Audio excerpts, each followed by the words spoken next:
Sound check. 1, 2, 3. Sound check. Top shelf pig sale. Sound check. 1, 2, 3.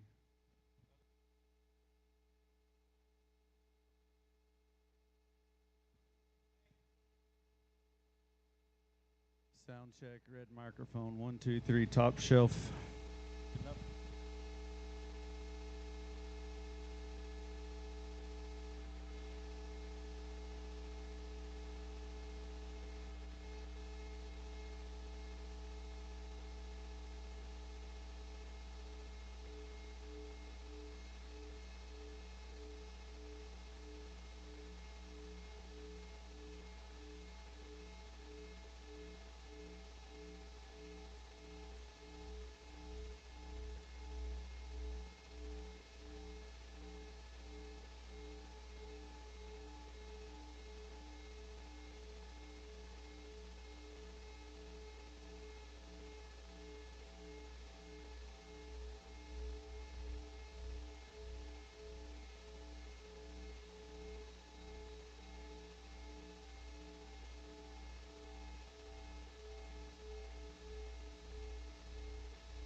Well, good morning here from Cameron, Missouri, Top Shelf Pig Sales Summer Edition. It's 10:38. We were supposed to start at 10:30, but that's true to form, and probably be a little bit more ahead of schedule than what we will be the rest of the day. But we're going to work through the preview just as quickly as we can and efficiently there. But at the same token, obviously came to look at pigs and came to get a good viewing of them. We're not pressed for time here this morning, but at the same time, we'll get through it as quickly as we can. Again, Wednesday, July 23rd, and it's pig sale time here in Cameron, Missouri. We're at the phenomenal facility here, Team Sloan, and if you haven't had a chance to be here, it's something that you truly can't fathom how impressive the venue is, how great the hospitality is, and how awesome the event is unless you're here. But we also know there's a lot of things to do, a lot of places to go, and so we want to make sure that it's available there online. Just to kind of give you a schedule of events there before we kick the first set of pigs in here. 10:30 was when we're supposed to start this preview, and we will here pretty shortly. Obviously, live stream there, KV Ventures and Walton Webcasting. If you're in attendance or you're headed this way, we'll start the happy hour, drinks, hospitality, and camaraderie there at 3:30. At 4:30, we're going to have another preview. That'll be a Facebook Live preview. What Facebook are we going to put that on? I think we'll probably post it towards Team Sloan and maybe even KV's Facebook there, but we'll definitely make that announcement. But at 4:30, we'll have another preview. 6 o'clock dinner and 7 o'clock sharp is when the sale will start here, and we'll have Colby Shacker will be selling those things and move through it in a very quick fashion there. So again, welcome everybody online, welcome everybody in attendance. It's going to be a great event, awesome set of breeders. We did the initial preview last night to preset the sale order, and was very impressed with the group right here. You know, last year we talked how everybody wanted to comment how early it was, and that it was kind of getting things rolling. From what I'm gathering is we're not early, we're right on time this year, and it's going to be a great set here. We're not going to talk a whole lot about endpoints. That's for you to determine as feeders, but I can tell you that we've got pigs here that could show Phoenix, and I'd say stretch on towards San Antonio in the winter. But anyhow, we'll have Blake Danner here, Danner Livestock, to kick off the preview. These are not coming in as sale order, but they are tagged in sale order. Lot 1 will be the first pig in the ring, and then on down from there. If you haven't seen a preview here, Troy and crew do such a phenomenal job organizing things. You'll have colored tags. The color doesn't mean anything other than identification for you guys online. The number in their ear is their lot order and the order that they'll come in the ring, and we'll run them in breeder order in the preview. So let's get things kicked off here for Top Shelf Summer Edition Pig Sale. The first breeder in is going to be Danner Livestock. We've got Blake to talk to these. The first 3 in. The orange tag one would be a belted male pig, tag 59. Yellow tag is a blue male pig, tag 84, and then we've got a blue tag 30 is the crossbred gilt. Well, Top Shelf is a pig sale we really look forward to, and we thank Sloan for having us out. And we start here with a trio in the viewing pen. Ella here is on the 206-liter male pig. He would be a heat index, Prince Charming. His mom's actually a mate to one of my favorite bears that showed at Indy last time. He was second in class, and he was a very, very memorable animal. And then this blue pig and this black-legged gilts are actually litter mates. They are realities, which is a boar at our house that we're having great luck with. Back on an It Ain't Easy sound that I bought from Wilbur. She would actually won her class at the Ohio State Fair. Man, I think that this pair are ultra sporty.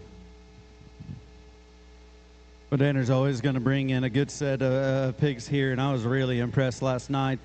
Blake wasn't here and wasn't able to visit with him about them, but as they come in, obviously the one that Ella's driving there, extra stout, incredible in terms of the width between his eyes and stoutness of blade, big, broad back, and a great big round rib cage. Again, we're not going to talk a lot about endpoints, but that one looks like to me he's got a lot of utility there. The pair of litter mates, the gilt and the blue male, resemble each other a lot. So dense bodied and very consistent in their rib design. Again, I have that same stoutness of feature, and they're so comfortable as they go. Obviously, we've got a lot of different places to show blues. That one right there is blue, and neat as he is, he can be wherever ever he lands, regardless of color. Again, with the Wilbur sow on the bottom side, I've had the opportunity to feed a lot of them from Grant. They feed, they work, and they do a very good job. This is a great trio to kick off Top Shelf's preview. Again, Danner Livestock, belted male would be tag 59, blue male is 84, and the belted gilt is tag 30.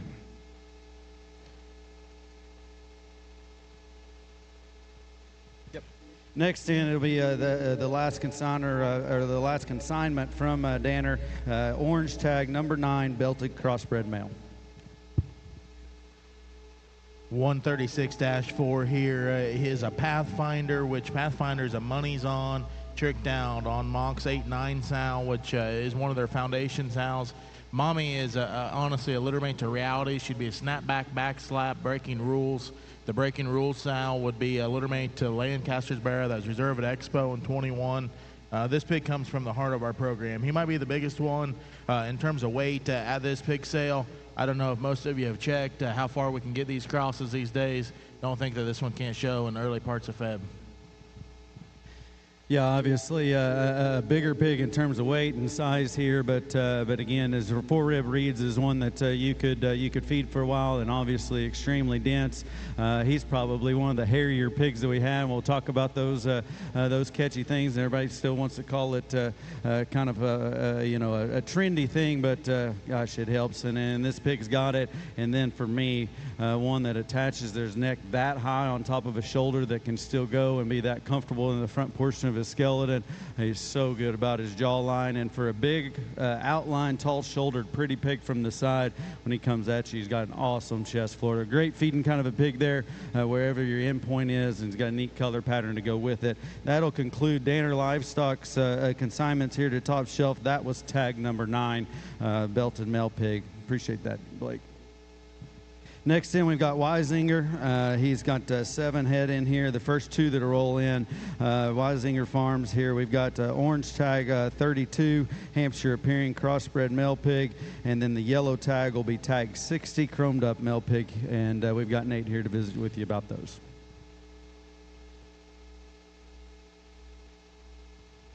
All right, here we are. Again, thanks again for having me, Troy, and it's going to be a good sale. With that said, the orange tag there would be tag 32, 124-3. He'd be out of a boar called Strength and Honor, quite frankly, on the bottom side there. That is a boar there is actually at our place. We call him SNH, and he's been doing a great job. We're going to have a lot of pigs out of him this season. They're going to be stout, burly, I mean, absolutely giant-legged, fuzzy. 32 would be very nice. Tag 60 would be the yellow tag there, and that'd be the wide awake, quite frankly. Main thing on him I wanted to talk about so he'd be a full brother to the barrow in Minnesota that the Prinz family has, that's been dominating the jackpot circuit all past few months, and looks to be very well for State Fair. Well, Nate drops in his first 2, and you know, I think as hog feeders and people that try to study and select things, we kind of pigeonhole people a little bit too much as breeders. And honestly, Nate, and I don't want you to take this offensively, when I think of Weisinger Farms, they're always got incredible shape, awesome look, and are very stout. I don't know if the first thing I think of is this burly and this robust and incredible in terms of density there. And when I say that, they still have all of those same attributes that we think about it. Weisingers bring there, and then you take it even that much further in terms of, again, with the body and a broad skeleton. Take them wherever you want to go and go there. You're not going to find any of them bigger legged, stouter, and still the bend of their hock is incredible. Proportions are great there. Again, these are Weisinger's first 2 in the ring. They're going to be tag 32 is the orange tag, and tag 60 is the yellow tag male. Three more here from Weisinger will come in next, and again, he'll visit with you about pedigrees. But three crossbred male pigs. His leadoff will be an orange tag. That'll be tag number 10, thin-belted one there. The yellow tag will be tag 95. The blue tag will be tag 61. Again, Weisinger Farms. All right, here we go. We'll talk about my leadoff will be tag 10, which is the thinner belted deal there, the orange tag. There'll be a hits different, dare to compare. That one there in the nursery room, all the above, has always been a standout. I do have some full brothers on him on feed for the state fair here coming up here in August. Got the modern day look, big fat legs. I think this one is going to feed extremely, extremely good, tag 10. Then tag 95 is the yellow one on the far side over there, and that'd be the hits different, Game of Thrones, JoJo Kingpin. And anybody knows our firm, anything going back to this JoJo sow that we have has been doing a very, very good job. Them hogs feed well, they turn out, they make it. Then the other tag would be blue 61, and that'd be the worldwide JoJo Kingpin, which is the original sow. And like I say, that guy there, I'm not saying he is ready to go today, but tag 61, if you want a barrel that makes it to the end point, he will do it. You will be one that'll just always be ready to rock and roll, maybe not early on, but the JoJo sow pigs always make it to the end. They always turn out, and they always feed. Yeah, I was wondering if that was the actual JoJo sow or the original there, and you've got a key up there. Again, that was tag 61.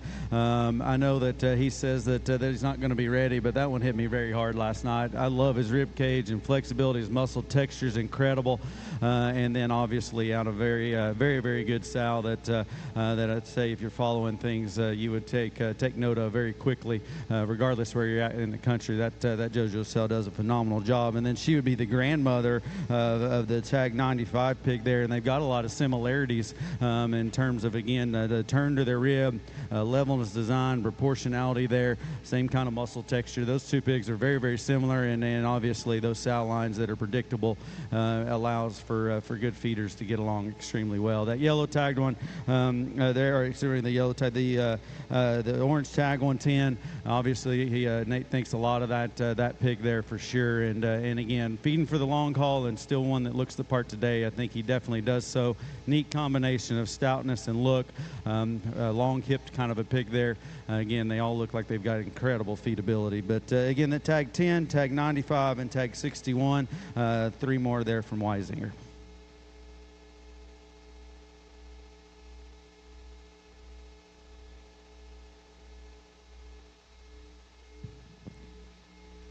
Got Weisinger's final two in here. Again, as we kind of go for identification purposes, I hope it doesn't sound redundant, but I think it helps everybody follow online there. As far as the tag colors, you don't have to read the numbers. They'll always be unique within a particular group, but we have two spots here that come with the orange tag 31, and then yellow tag will be 95.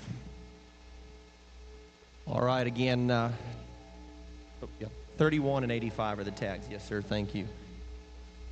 But with that said, these would be the Spot On, which is the boar there at Laird's that I think is going to be doing a heck of a job. On the bottom side of what this is, what I like is this is the Fast Forward sow. That would have been the littermate sister to the Spot Gilt we would have showed at Breeders' Cup there a couple years ago that everybody loved, that did very well, that we originally were going to take to Denver, but then ended up taking our two crosses instead. And this sow is only her second litter. And she's flat killing it, what she's been doing. And she's, like I say, litter mate to the sow that was there at Breeders' Cup we showed. And these guys here, I think, have great potential. In my opinion, barrel bore kind of type situations possibly for some guys for what we're out there in this spot world right now. It's just a little bit out there craziness. But, again, Spot On, Fast Forward, go from there. Yeah, awesome pair of litter mates, and obviously successful on the south side for sure. But I don't know if the video picks it up, but obviously everybody in attendance can see how just massive in terms of their rib cage they are. They're thick-armed and big-muscled kind of spot male pigs here, but their hind leg work's awesome. They've got bend, flex, and still squareness there. And honestly, right at the surface, they probably come down better in terms of their pasturing set and squareness than the majority of pigs of this breed. And yet then they carry as much stoutness as you could ever offer there. So again, an awesome pair of litter mates. Cade's on the little bit smaller one. Ella's got one that's got just a bit more size to it. That's tag 85 that Ella's on. Again, yellow tag 85, and the orange tag that Cade's on is 31. Thank you, Nate. Next in, we've got Boyson, Kel Boyson here, a firm that's obviously been on fire as of late there across the entire country, multiple breeds, and a young family that's doing a phenomenal job, but they're very rich in terms of their history in the livestock industry. But we'll let Kel visit about them. A trio there that a few of the guys that I talked to on the phone and then visited with this morning. I said, hey, I don't know which one's the Boysons I liked the most. I liked all three of them a great deal. Tag 14 is his leadoff. That's the one that owns the orange tag. Yellow tag 65 would be the calico, and then blue tag 36 is the dot topped belted male pig there. Can't get all that out, but we'll let Kel visit with you about them.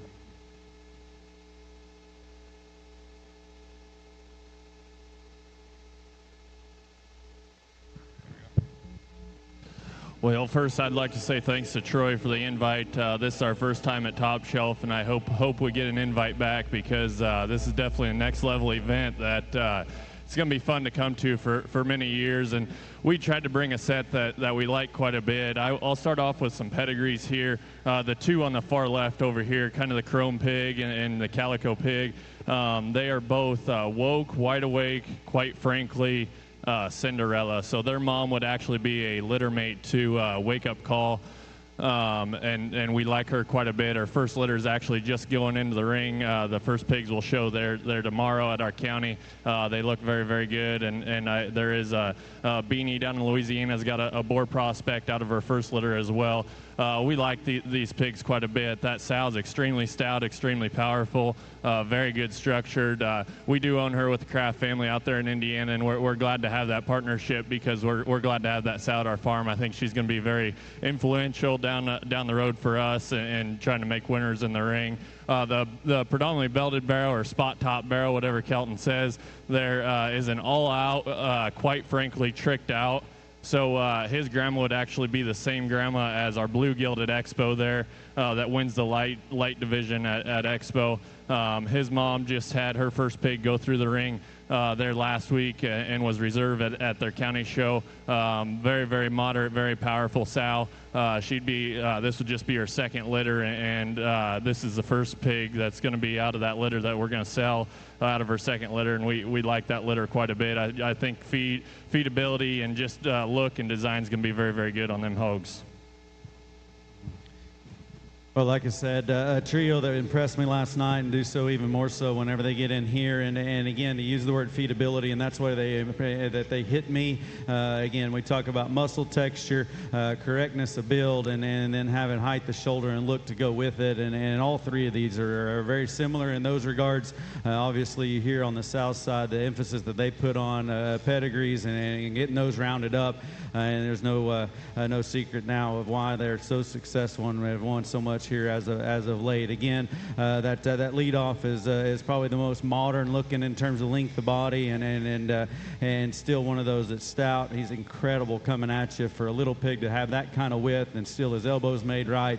Looks like he's got a build that can go for the long haul. I absolutely love the calico, and if that's your color choice or wherever you think, it's one of those that strikes me extremely good, and is very high on my list. And then obviously that pairs out of Wake Up Call Sister, just adds value there. But and then that all out, quite frankly, I had the opportunity to feed a few all outs this last time. I'm going to tell you, start them just a shot greener, because they're going to have all that you want to have, but they are good feeding pigs, and I think this one definitely strikes there.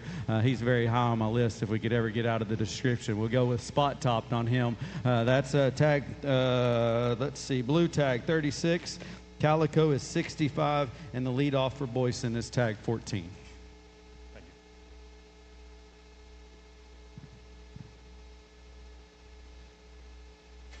Next in, we've got David Korb Farms here. A really good set. And as I was driving in or driving across, I told David I got 3 texts, and those 3 texts were, "Hey, are you going to Top Shelf again?" And all 3 of those, after I said yes, I said, "Well, tell me what Korb's blue pig looks like." And I hadn't looked at pictures. Sometimes I get preoccupied and don't scroll Facebook enough. But apparently, I had a good picture, but the quality backs it up. But again, we've got Korb Farms Farms here. We've got tag 24 is the blue tag. That is the blue crossbred male. The smaller blue pig is tag 80, orange tag, and then yellow tag 93 would be the calico male.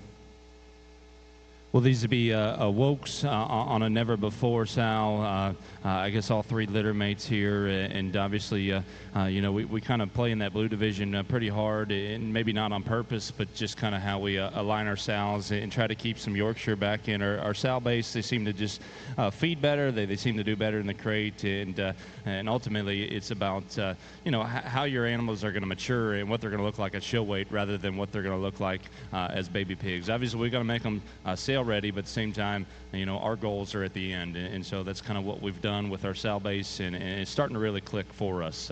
I like this Woke deal. I think all our pigs in the sale here today are Wokes. He just matches my sows. He brings just a little bit more look, brings just a kind of looser skeleton with just that right kind of muscle pattern. I think kind of all three of these kind of fit that. Yeah, for sure, and obviously all of David's are Wokes, and we're going to see quite a few of them, and just the brief amount of time that I've been out and about this time, we're going to get a good fair sampling of that boar, but he's exactly right. Their look and presence is incredible. Flexibility and comfort level is awesome, and matched to the right sows that offer that kind of stoutness that David's sows do. I think you've got a really good match. We talked about the picture, and I kind of said that tongue-in-cheek there, not jokingly at all. We're just in an era that we take good pictures and we get some attention and goes, and there's nothing wrong with that. The thing about it is usually faults show up in pictures also, and you get here live, which is most important. That pair of blues, I think, would be split 50-50 of which one the guys liked the very most. The one thing there to kind of take note as you go, and I'm sure everybody is aware, particularly in the crowd there, but almost every show now has a blue division. There's a couple of them south that don't, but with the added blue division there at San Antonio, I don't know that it offers any more value. It just offers more options, and so things to look at there for sure. Awesome pair of Woke blue pigs here that I think definitely need to grab your attention. The calico might get overshadowed just because of color, but again, a litter mate that offers the same things. He's got just a little bit more progression from a body and mass perspective, weight perspective there. Again, love his muscle texture, love his look. Very, very good kind of a pig from a feeding perspective. He's tag 93, yellow tag. The bigger blue pig there that Cade has is blue tag 24, and Ella is on the smaller blue one, and that is tag 80.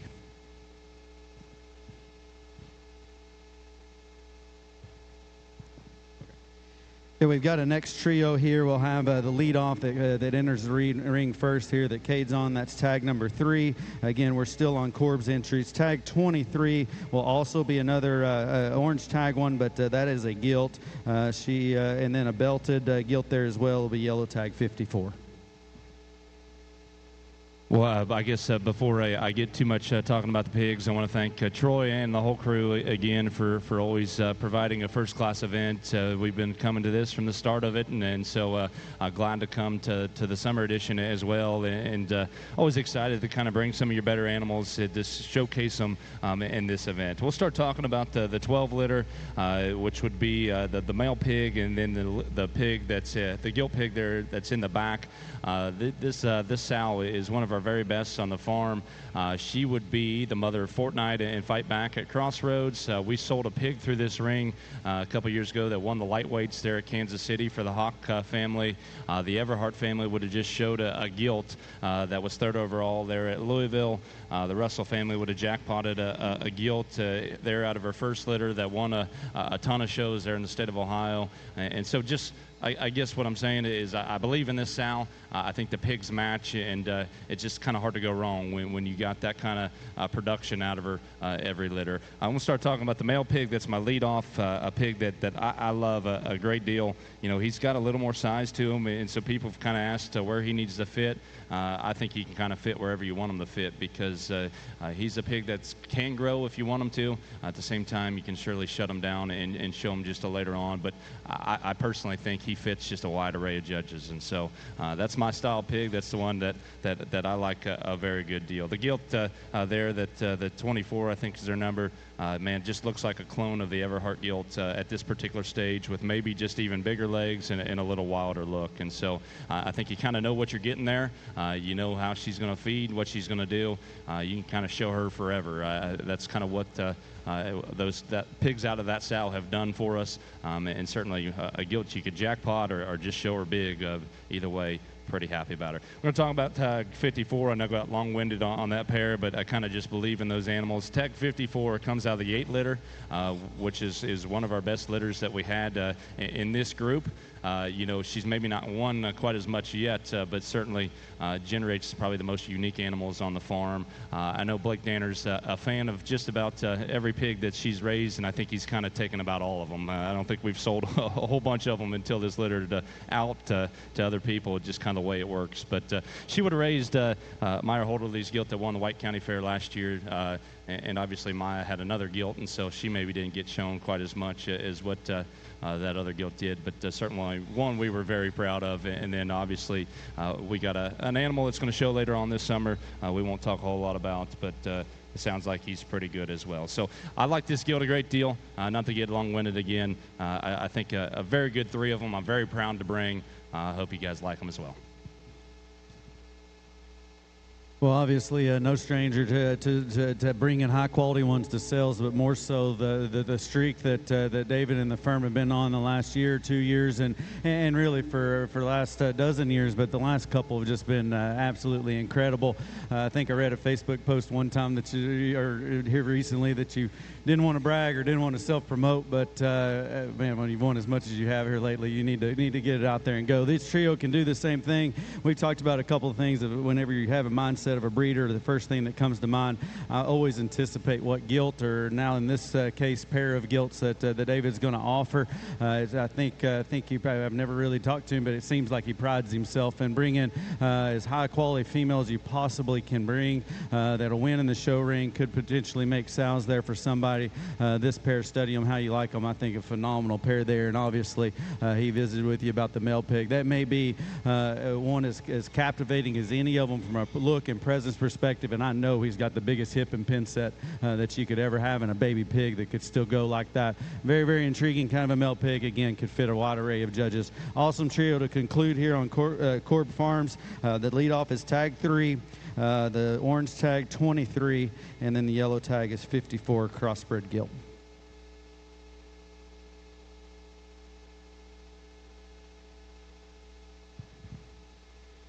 Got a trio from Hildy that comes in next. There'll be 3 crossbred male pigs. The lead off will be the orange tag 2, yellow tag is tag 22, and blue tag is tag 53. Again, Hildy's consignments.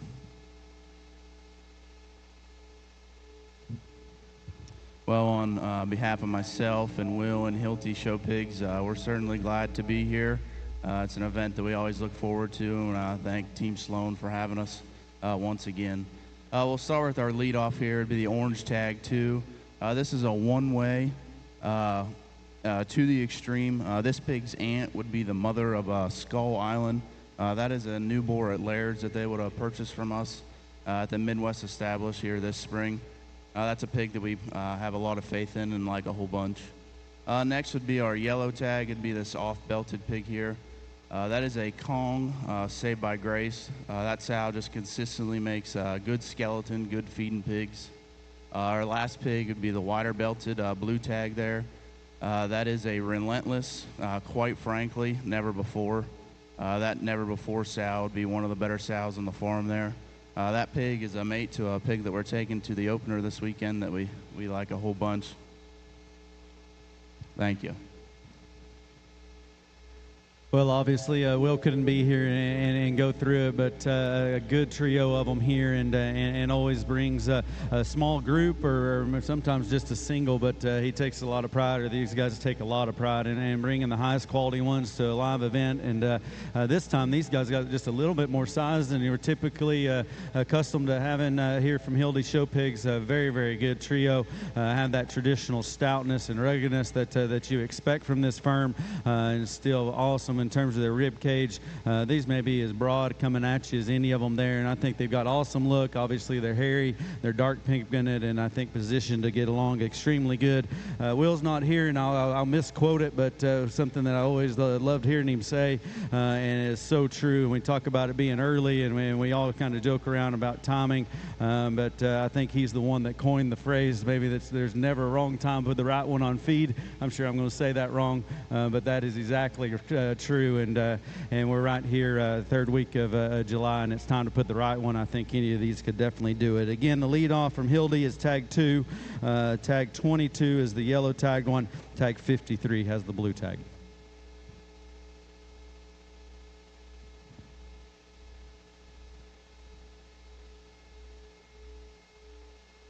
Next in, we'll have Mark Gray and Gray Show Pigs here. A great set of them. Awesome people to visit with, and friends of all of us around ringside, and always expect incredible quality. And I can tell you what, we've got a really good set and some very memorable pigs in this set here at Top Shelf from Gray. The first two in the ring will be the orange tag is tag 26. The blue tag that Ella is on is tag 81.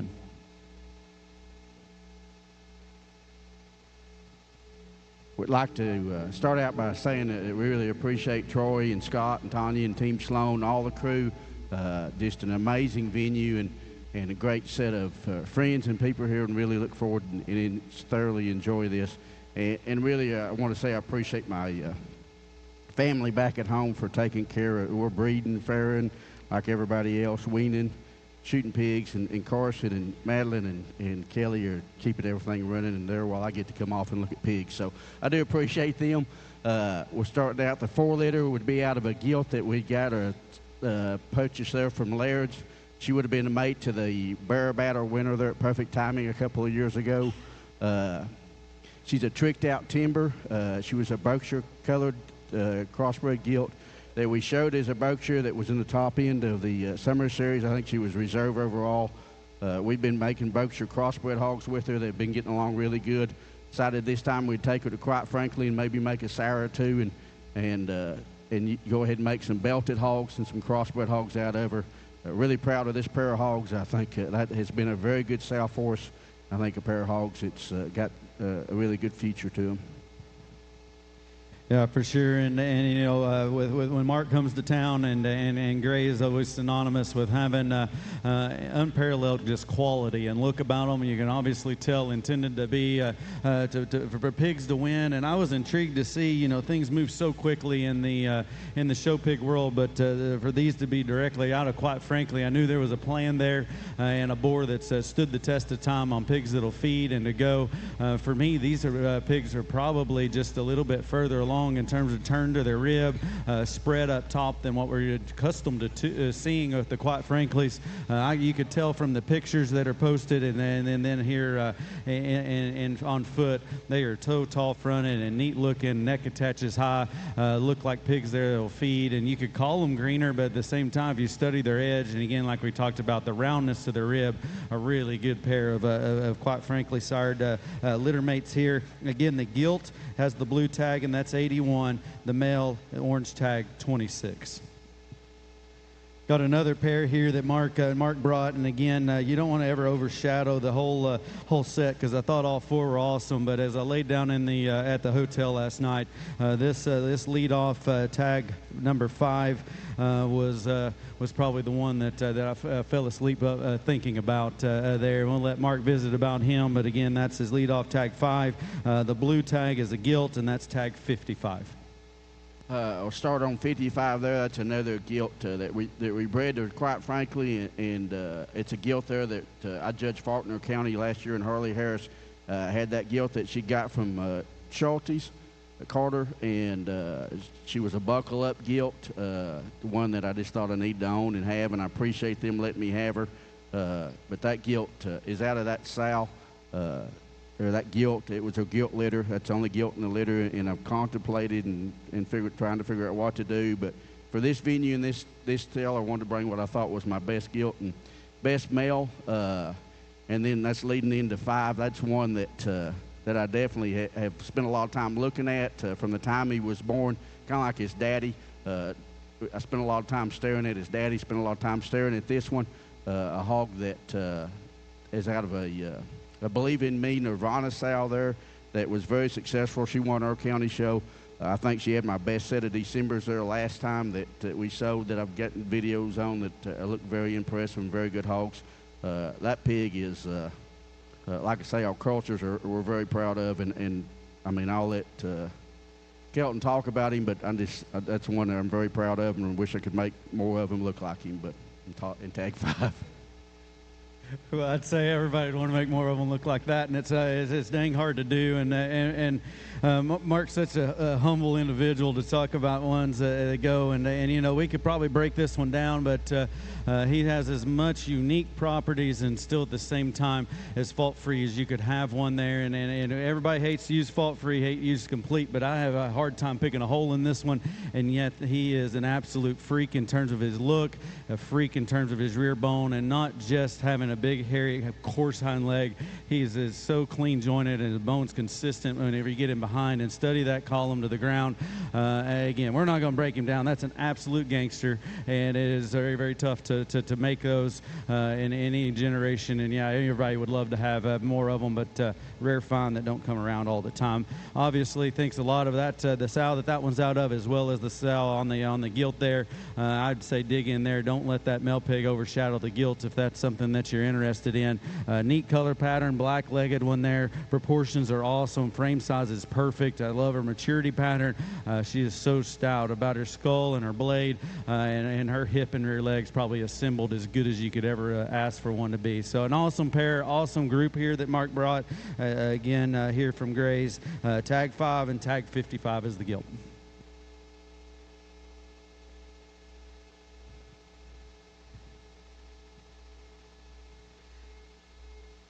Next, we'll have Colson Show Pigs. We'll have Evan visit with you about these, and I'd like for him to kind of talk about the culture board that last pig that Mark is leading off of is there, because he's housed there at 66 Ventures. But again, these are Colson Show Pigs consignments. The lead off will be the gilt. That's going to be Tag 13.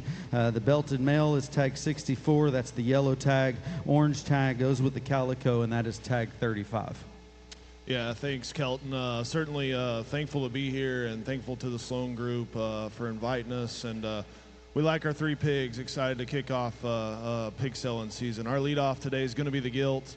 That's going to be an everyday hustle, wild side whitetail. The everyday hustle thing's been really, really good here so far.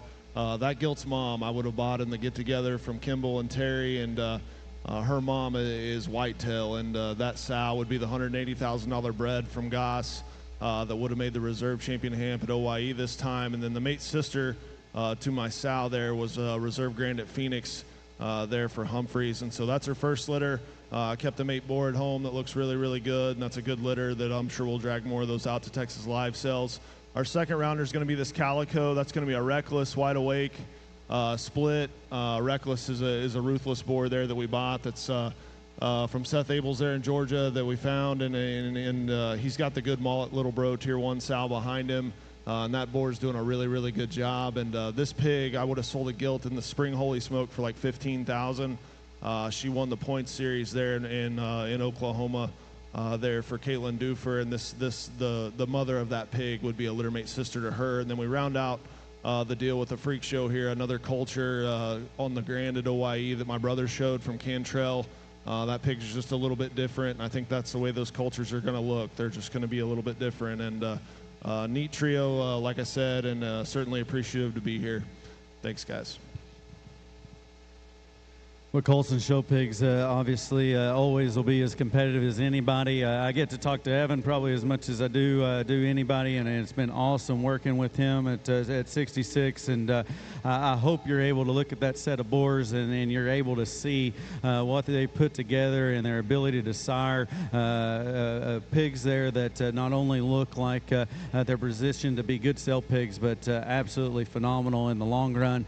These three, I think, kind of pick your poison, and I don't know if that's the right way to say, but they're all just a shot different, but yet at the same time, their proportionality, their balance, and their ability to tie that with mass and muscle is incredible, and kind of shows why Colson are always going to get along, and they expect that of themselves, and they demand that of their program there for sure. Starting off with the gilt, I think that's a pretty neat testament there, and a tribute to how much he thinks of that tag 13 and the crew there. Obviously, I think the picture of the belted male probably grabbed some attention. When you get here, there's not going to be one any broader, any stouter, and yet at the same time, looks like he can function and feed. You know, we all talk about starting green skinny ones. I personally like to start them right here, and we're ready to roll, and that pig can get along way good. The calico, I had a couple guys said, well, that was their favorite last night. So again, hopefully you're able to see them in person. Hopefully the video online shows how good this trio is. Colson Show Pigs tag 13, the calico is 35, the belted male pig is tag 64. Again, he has the same sire as Gray's leadoff, their tag 5 in Culture. Next in, we've got Goss Livestock in. The crew there wasn't able to come up, and so we'll have Evan visit with you about those there again. Goss Livestock, we'll start off with tag number 8, Duroc male pig. That one's got the yellow tag. Blue tag is 58, and then the belted crossbred male is tag 29. Again, Goss Livestock.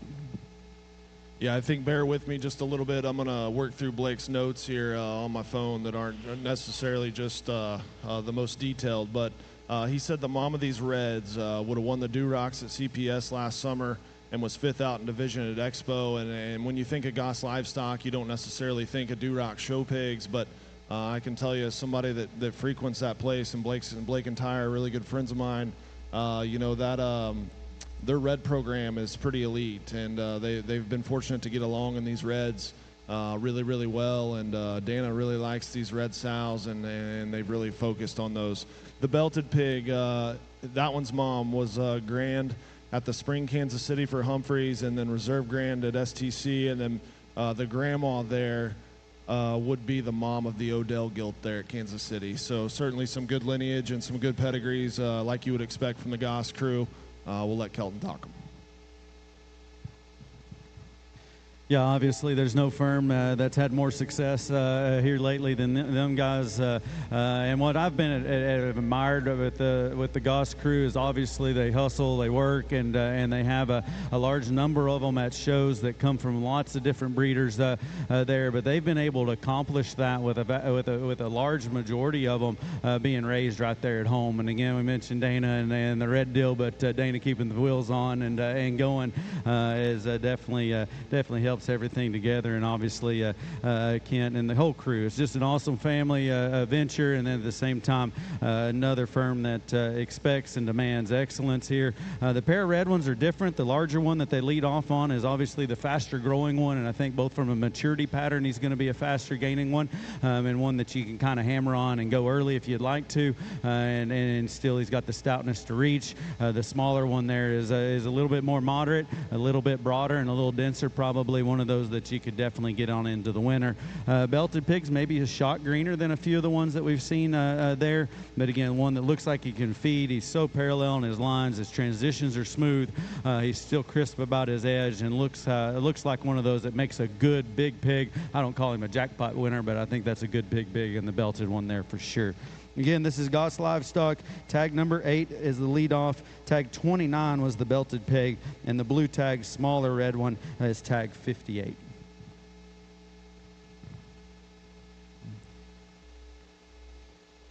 Next in, we've got GNS there. We'll have Garrett visit with you about those. Well, we got 5 consignments, but the first 2 that come in from GNS would be the orange tag 12. That's the calico that Ella's driving, and then Kate is on the belted one. That's tag 96. Again, GNS.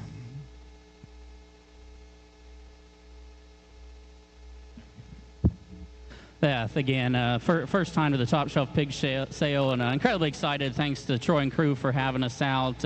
Ella's on tag 12. That'd be a woke Top Shelf to the extreme. Believe in me. No fancy story on mom or grandma. They're actually two high-dollar baby pigs we got bought back before their counties in Ohio because they have to die if they win. And then great-grandma would actually came from Corb. Would have been the Griner Gelt that won Perry there in 2022, I believe. The bigger belted hogs should be tag 96. That's a far and wide heavy hitter backdrop. Grandma there was really the only backdrop style we had at the place. Did an awesome job. Mom there won a pile of shows for the Ellsworth crew. She sold a bunch of dollars of some pigs that are going to show here pretty soon this summer. So a second litter sow there. So big belts 96, Calico's 12.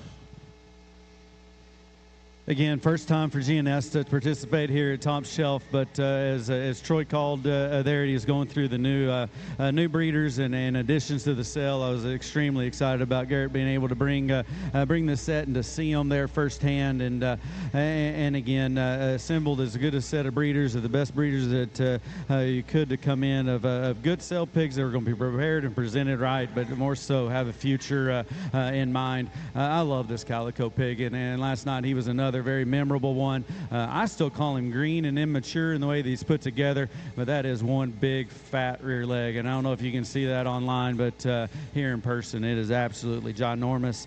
The belted male pig there, tag 96, one of the bigger backed pigs probably of the group, huge in terms of his pin set, is still round about his body, and one of those that's got a feeding look, as again we've commented, not talking about endpoints, but looks like he's the one that has the ability to reach a heavier weight market status and still keep things in check and things right.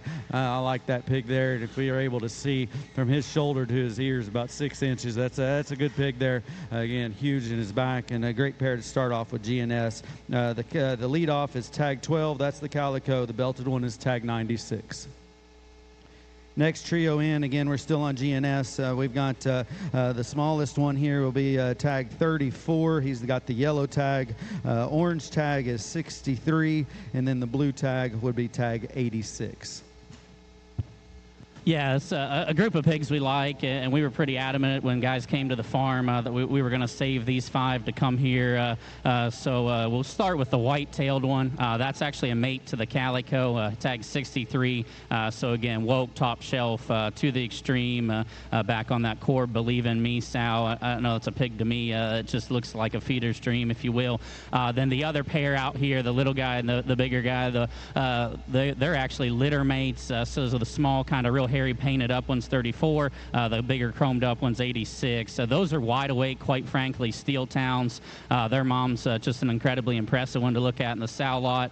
Looks like she's on her way up. She's not real old. We kind of used him a little later there. And grandma would actually be the steel town sow we pulled out of Hildy's slap barn that would have sold Magic Trick. We sold to Laird's, my brother's Gilt that won the points in Ohio, and then that Ellsworth barrel that won 20-some shows and was champion in the open show in Ohio. So three of them we like really well.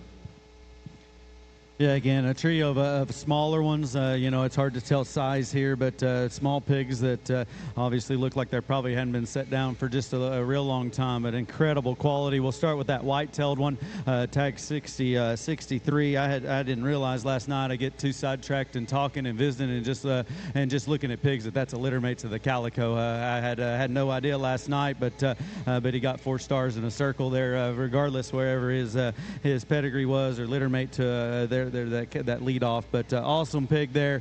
Again, like Garrett said, looks like a feeder's dream for sure. The pair of wide awakes, obviously a boar there that stood the test of time. Those pigs just feed and continually get stouter and continually get better as time goes. They've got that, I guess, wide awake traditional hair texture and thickness there, pigment, wild colored on both of them. That's not distracting, just at the same time adds to that show ring appeal, if if you will, and ability to grab some attention.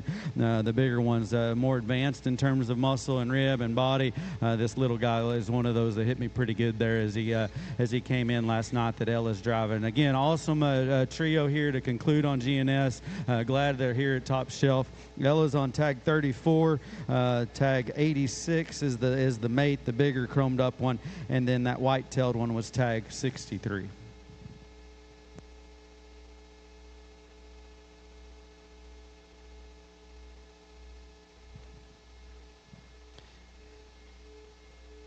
Next in, we've got True Genetics, and Dane will visit with you about them, a trio here, and obviously a firm that has done a phenomenal job. And again, we talk about things that come to mind, and the first thing, obviously, is the amount that they've put in, both monetarily, but also just focus and emphasis on the female side of things. And here they've been able to reap the benefits here the last bit and show the true value of those there. This trio here from True, the blue tagged one is tag 11, that's the thin belted pig. Yellow tag is tag 62. The orange tag, wider belted male pig, is tag 33.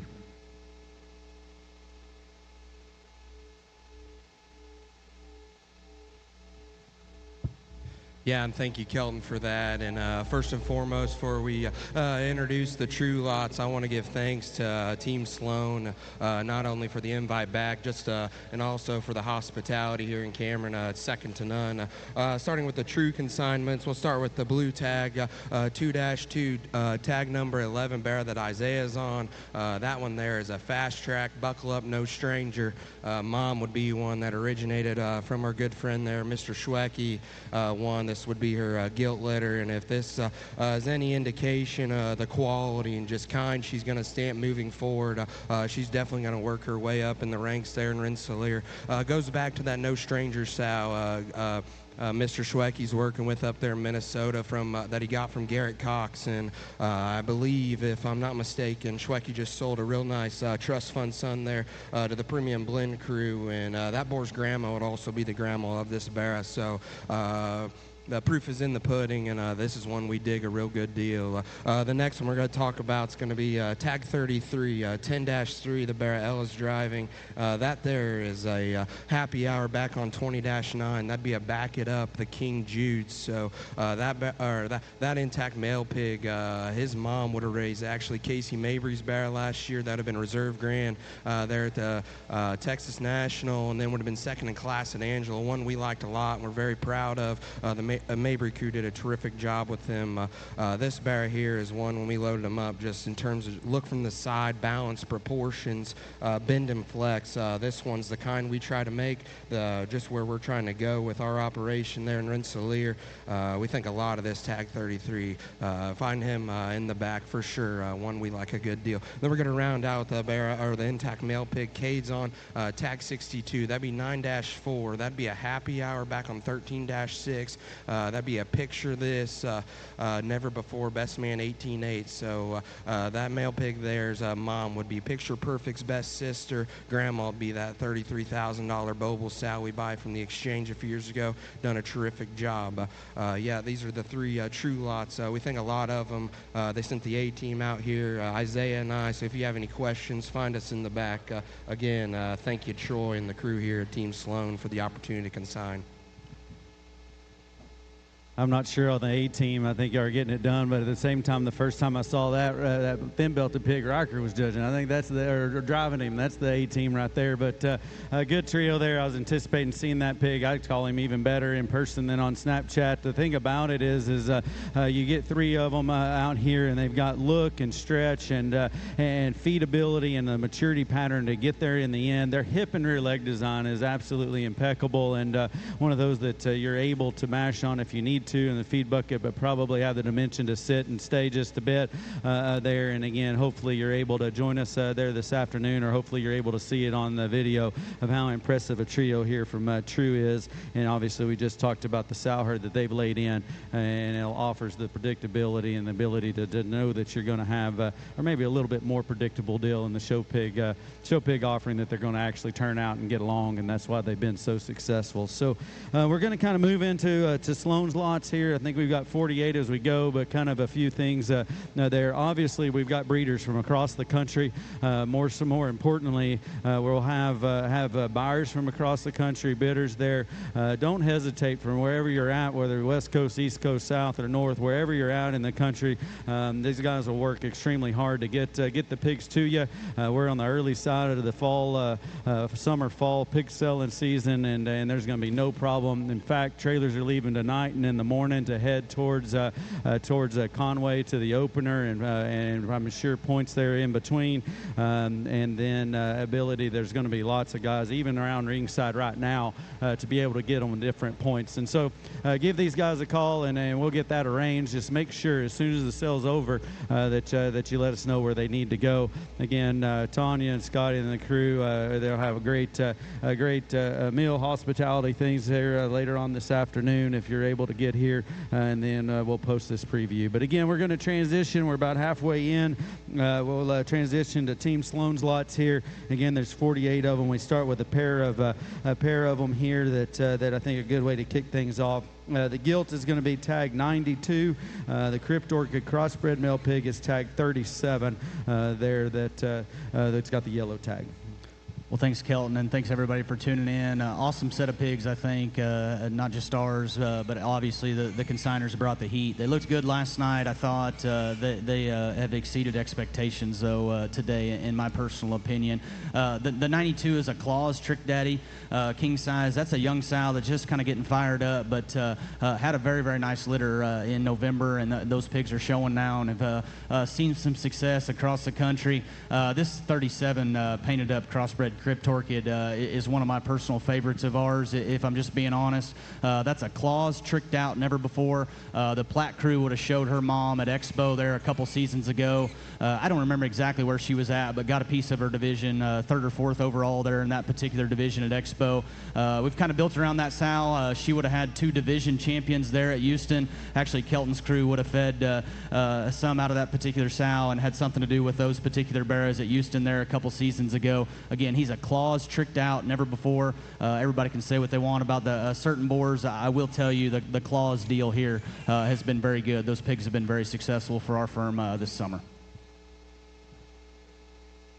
Pair of Claws, obviously not litter mates here, but I was able to kind of follow the Claws deal just a bit, and this chromed up one I think is the reason that boar is popular and continue to get used there. They may be truly as loose structured and as functional as any pigs out there on the market there in the show pig world that still have those extras to get along. Like Troy said, it clicks here. Awesome sow line on both of these here. Again, the yellow tag one, he is a Crypt Orchid, obviously stand behind those. He's tagged 37. The gilt there, huge bodied, stout made little gilt there that's kicked off things is tagged 92.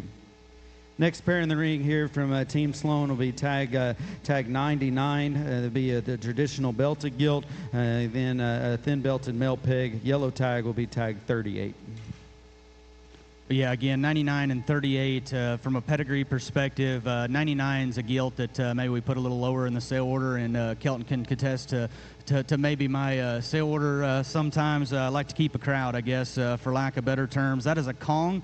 Glory Days, my intention. That particular sow has been a little slower to just get going. What I will tell you is the show gilt, she would have been reserve overall the year that Lackey and Wintex would have judged Breeders' Cup, and a gilt that, man, we're so fond of. And I think moving forward, now that we got her going, I think without a doubt it's going to be one of our better sows, younger sows. So that particular gilt will be a Kong.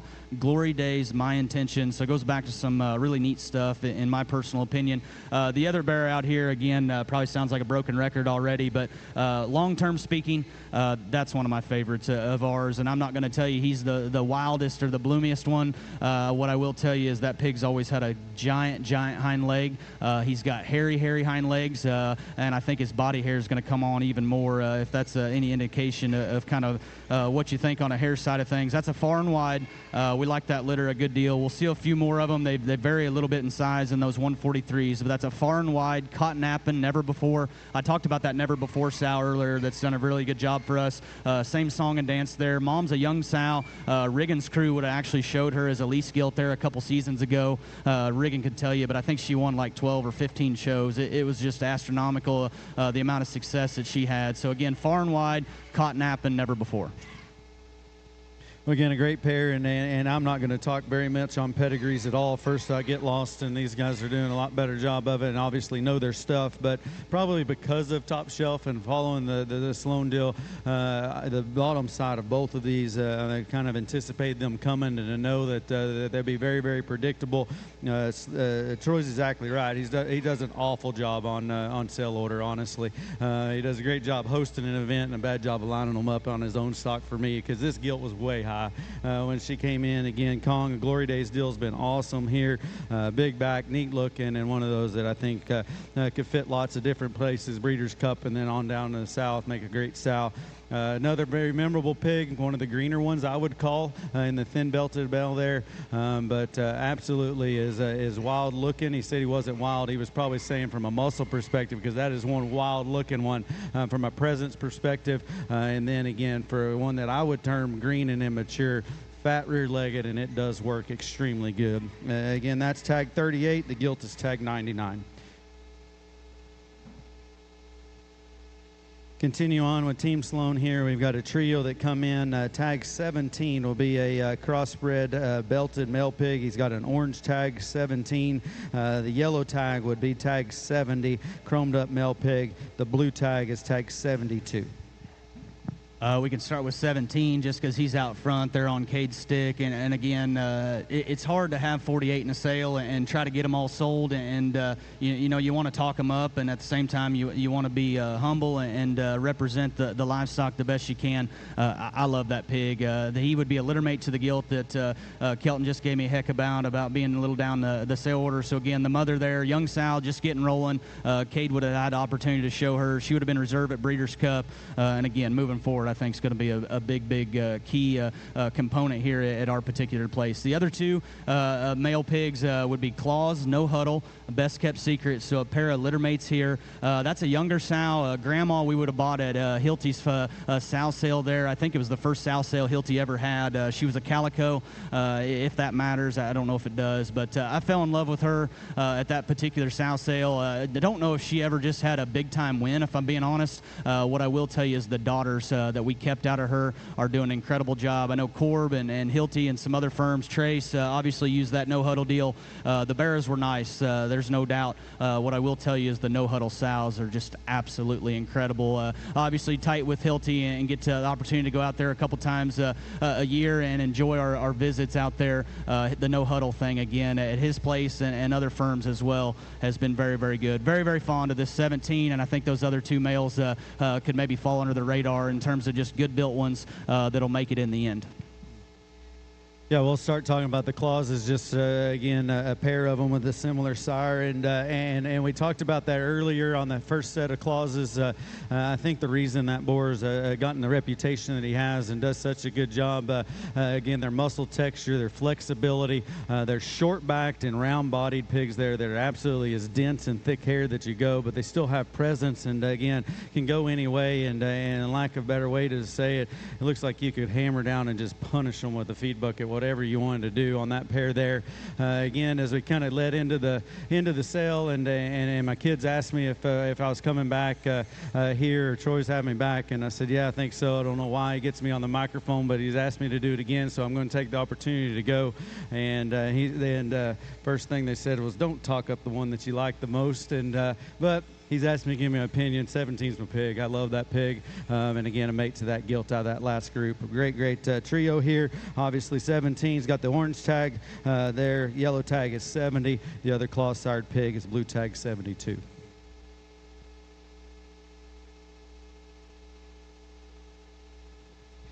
Another pair coming in here, Team Sloan. We got tag number 40, Hampshire appearing one. The broken belted one will be tag 45.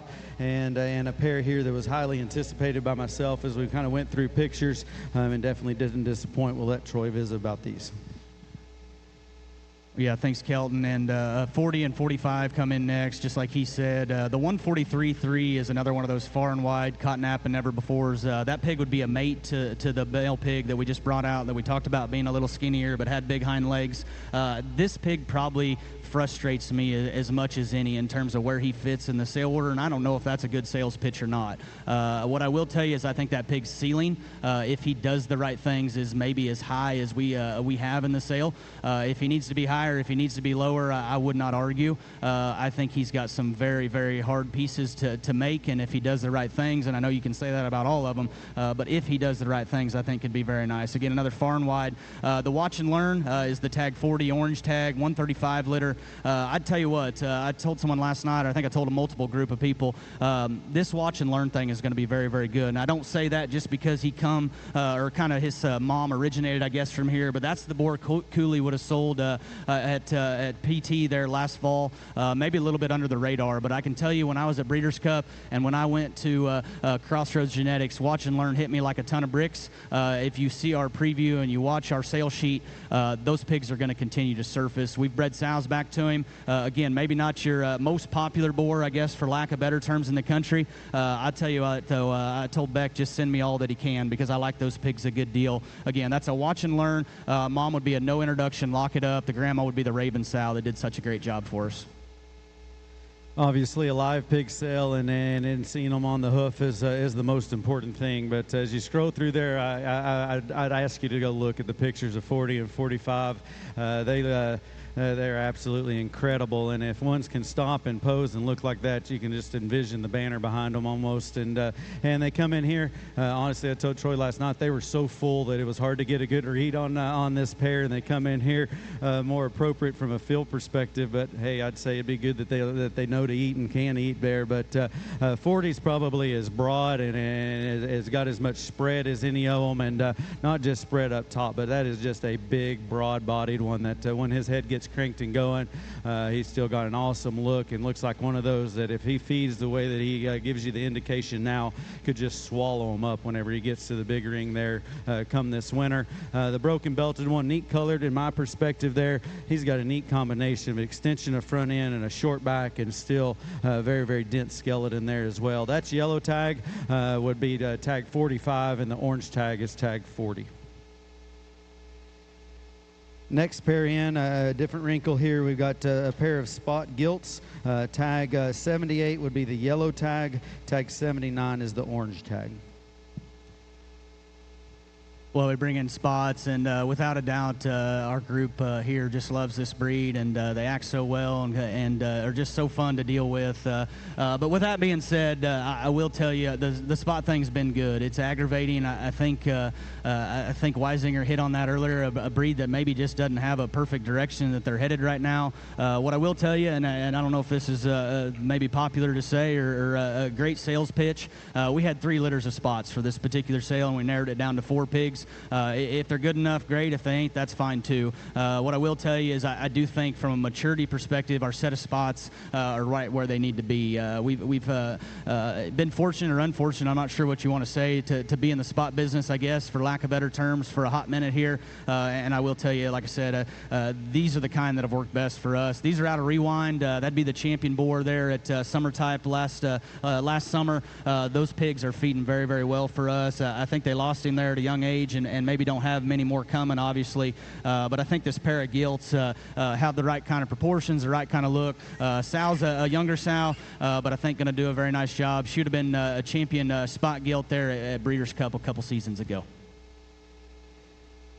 Yeah, I think a really neat pair here. Obviously, litter mates, and I don't follow the spot deal much, but I'd say if I was wanting to spot gilt, I'd call Troy and say which ones we need. And this pair resemble each other. I'd say the one that Leo's on, the orange tag one, maybe today offers even that much more just flank and body and rib cage today, a little bit more moderate.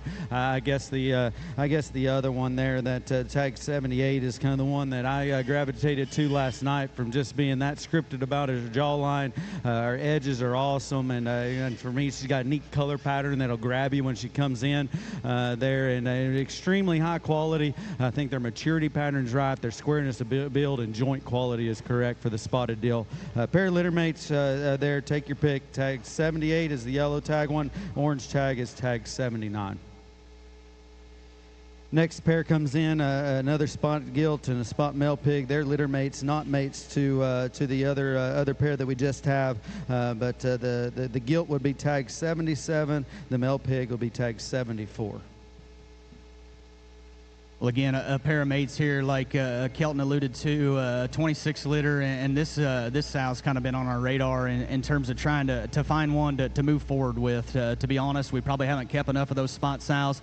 This particular female, the Childers crew out there in California would have had, it's her first litter. I think she would have been 5th overall or got a piece of her division. I don't remember exactly at Expo last year. What I will tell you about that particular sow is she was just absolutely giant-legged and dense and loose and comfortable. Thought the Not My Monkey thing was going to complement her very well.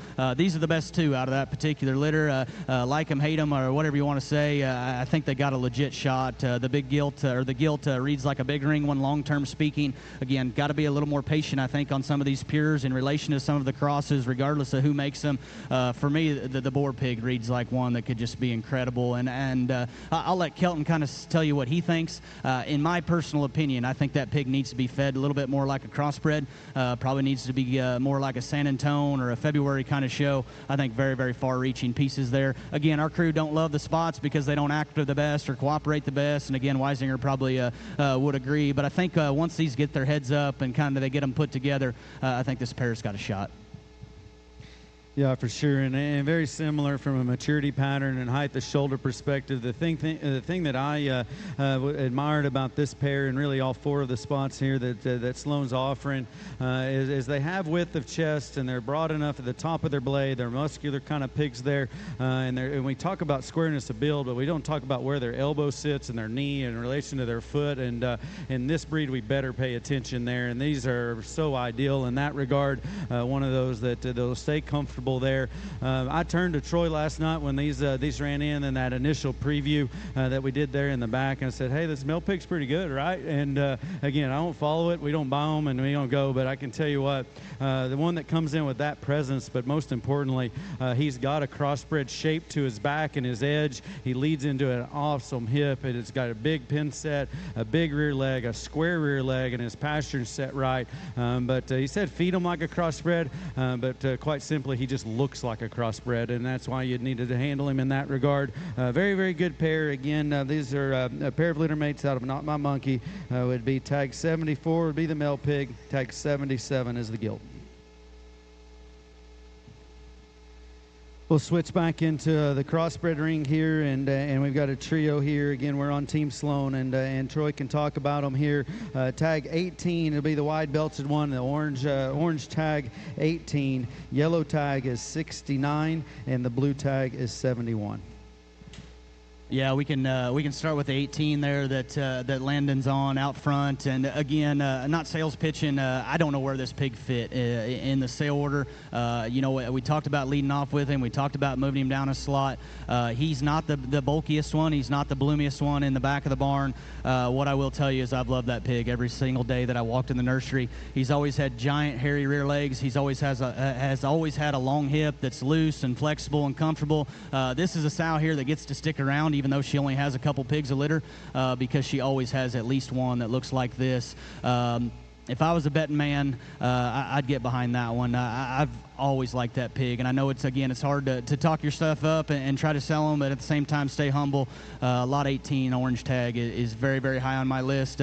What I will tell you from a pedigree perspective, and I know Corb would agree, and I think a couple other guys have some here as well, this woke deal is for real. Those pigs feed, their range of motion, their looseness of just skeleton is so good. Other pair would be wide awakes, and again, maybe a pair that doesn't cooperate the best, but a first litter gilt here that again I think is going to do an exceptionally good job from a pedigree perspective, they would be Wide Awake. Mom would be, again, a first litter gilt, heavy hitter, no intro. Without a doubt, one of my favorite first litter gilts that we farrowed. I don't even know. I lost track how many gilts we farrowed this particular calendar year in the last 7 or 8 months, but it's probably north of 50 for sure. And without a doubt, she'd make the short list if we had to cull and just narrow down to just a few. That's a pair of those 151s, again, Wide Awake, heavy hitter, no intro. We'll end up seeing another one of those Wide Awake sire, the 151s here in the next group, but a pair there that, again, a boar. I don't guess you could call him an older boar, but he's had enough seasons there to have some predictability and know that those pigs feed.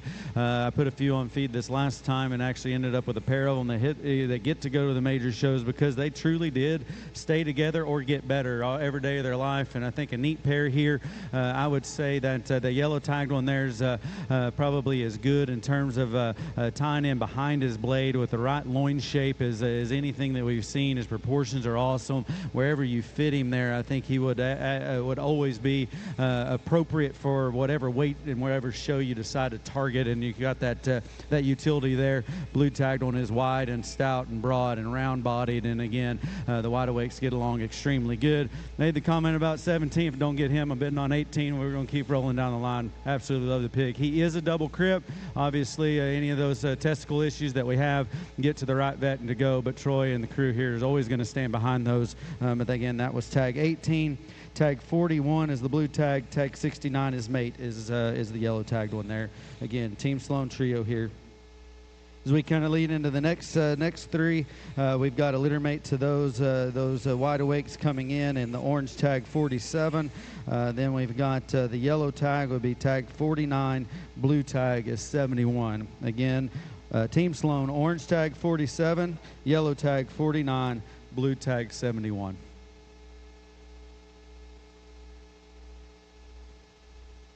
Yeah, we dropped these next little heat in here. We talked about the 151s there. The Calico would be a mate to the two previous. Again, Wide Awake, heavy hitter, no intro. Again, I talked about that sow. I think moving forward is going to be just exceptional. Did a bunch of winning here in Missouri, and unfortunately didn't get it done at the state fair, but I thought without a doubt was one of my personal favorites. From a gilt perspective, there that Landon's on, I think that's one of our better gilts, regardless of where she's at in the sale order. The claws thing, again, has been exceptional. If you haven't used him, I'd look him up. I'd call McCoy and I'd get semen because those pigs have been good. They've fed good. Their hair, their bone, their density, and their length of body is always very, very good here at this particular farm out of that boar. That is lot 71. Again, a sow there that maybe doesn't have a big story, but I think moving forward is going to be awfully, awfully good. The other one that I guess I haven't talked about is this Rampage. Obviously, we loved Rampage there at Kings 2 last year.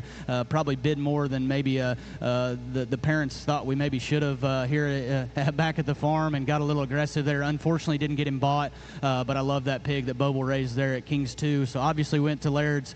We decided we needed to use him, and couldn't be more happy about the couple litters that we do have. That's that tag 49. That's an older sow, whether that's a good sales pitch or not, but that sow's done a very, very good job for us. So that the extended pedigree there would be Rampage, no introduction, lock it up. We've got 3 of those littermate sows. We call them the 85 litter sows. You guys can see them scattered throughout. Again, he is a cryptorchid. I know Kelton has mentioned it. Unfortunately, that's just the industry that we're in right now. We'll stand behind those 100%, and if we need to help you kind of get those fixed or get it done right, we can make sure to do that as well. Yeah, a trio, kind of a mixed group here, but we've seen some of those 146 clauses, and the gilt falls right into suit is what we talked about with those pigs, and the consistency there of the litter could definitely give you a lot of confidence there. The Rampage deal, obviously a very memorable pig as he sold there at Kings there at Boble's, and one of those that I was excited to see what he was able to do. And when you come in here with a pig there that's got that round of a rib cage, that big of a chest and flat sternum, that still looks like to me has the immature look up front to feed. We've commented a couple times, if you prefer to start them green and skinny, that's perfectly fine. If you like to start them stout, broad, and bulky like I do, that one actually fits your mold extremely good.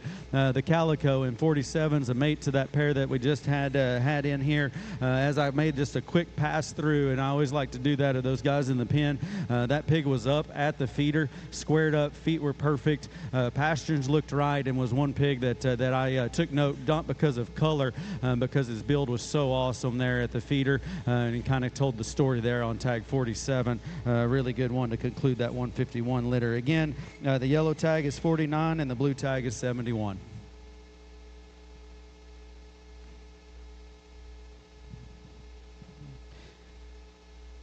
On my sheet, we're flipping the page there, but that's just for note. On yours, you'll just keep following down the line. But we're going to come into 5 litter mates here, and obviously a very, very deep litter. In the show pig world, it's pretty hard to get 5. And the one thing that we kind of give Troy heck about putting together a sale order.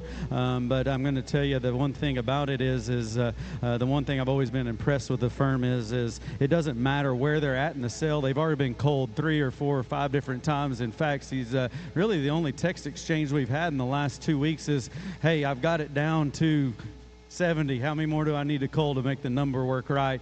And so it doesn't matter where they sit there. But again, we're going to have 5 out of the same litter. This is the first pair. Be tag 42 is the gilt.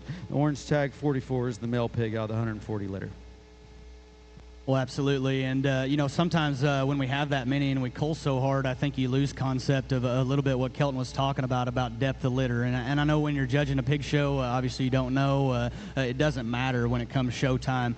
What I will tell you is I do love this 140 litter. Her first litter would have came in November, I believe, or December, sometime there in our main farrowing season. I think there's been 4 of those pigs out of that particular sow's first litter that have grabbed a banner at some jackpot. And I know jackpots aren't the biggest thing of the world or whatever, but it still matters. Good pigs still win pig shows, and I think moving forward, I talked earlier about culling hard on sows, and you know, if you had to get down to just a few, this one's getting to the forefront. She's a front pasture kind of sow, would have won her class at Breeders' Cup for Cade there. Grandma would actually be the champion gilt at San Antonio from the Ottenwalter firm that year that I judged. We call her Charlene. I think she was like 19 or 20,000 that particular year. Anyway, we're getting long-winded. I like this pair of pigs a lot. I don't know if I like the gilt or the male pig better. These are 2 of my absolute favorites in this particular set of the Sloan offering. Well, when you have a pair like this, a litter like this, you don't have to get long-winded, but you can, and at the same time, they're like Troy said, they don't enter the ring with tags and pedigrees or depth of litter attached to them. But if I'm feeding them, you better feed them out of a good litter or a good sow line or things that go there. That sure enough gives you a lot more confidence. Again, we talked about giving Troy heck about sell order. I really don't know why this one's 44. That's a pretty deep on in the cell. Looks like a cell leader to me. You know, I always try to put stars in the go, and one time we joked that we had 17 stars by one. That one looks like he needs 44 stars to me. That's an awesome, awesome pig. I have an awesome litter.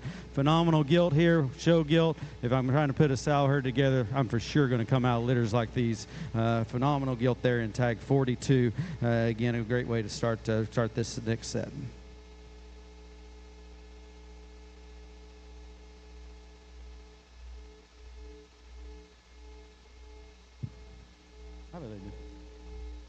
Again, the next trio, we said it several times, follow your sheep. They're somewhat grouped, but some get kind of scattered. They're all litter mates to that last pair. Tag 43 has got the orange tag, yellow tag has a gilt there, 98, blue tag 50.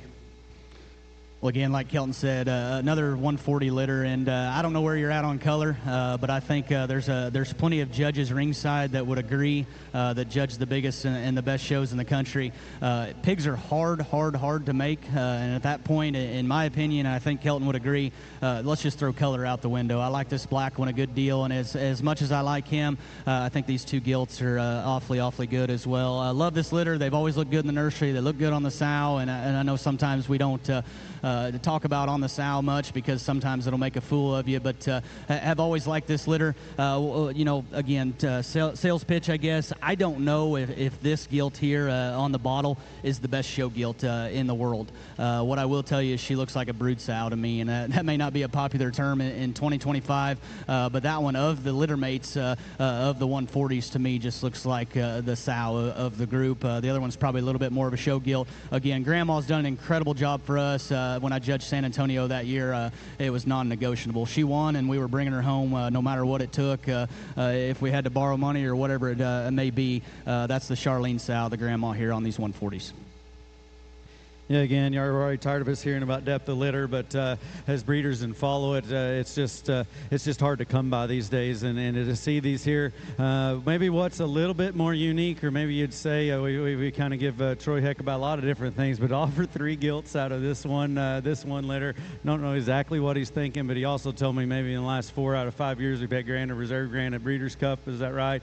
And obviously firms want to get along, and you've got to show the best ones to win. And I think each of these do. I would say if you're in the market at all to buy a sow, this is where we need to land. The black one, obviously, we said he's black. He's got a belted littermate boar there that's going to show or to sell. Again, like you said, at that particular point, color's not going to matter in the end. I tell our guys there, the only time that people say that black's a negative is at sell time, and the shows it does not matter if they're good enough. The other thing, again, we talked about, I'm not going to say a lot about pedigree. I was fortunate enough to get my hands on Kong and to feed him through and to watch and to see. I'm going to say as stout and burly as that boar was and ended up, he started a shot wider and a shot chubbier than some guys would have said ideal. You could take him at the pace, and he was an absolute feeder's dream. This pig reminds me a lot of the things that I saw there as Kong as a baby there. He's black, but that one is very, very good. And tag 50, and then again decide what your destination is and how much you want to gilt there, because I think these two have a lot of value. Tag 43 is the traditional belted one. The broken belted one is tag 98.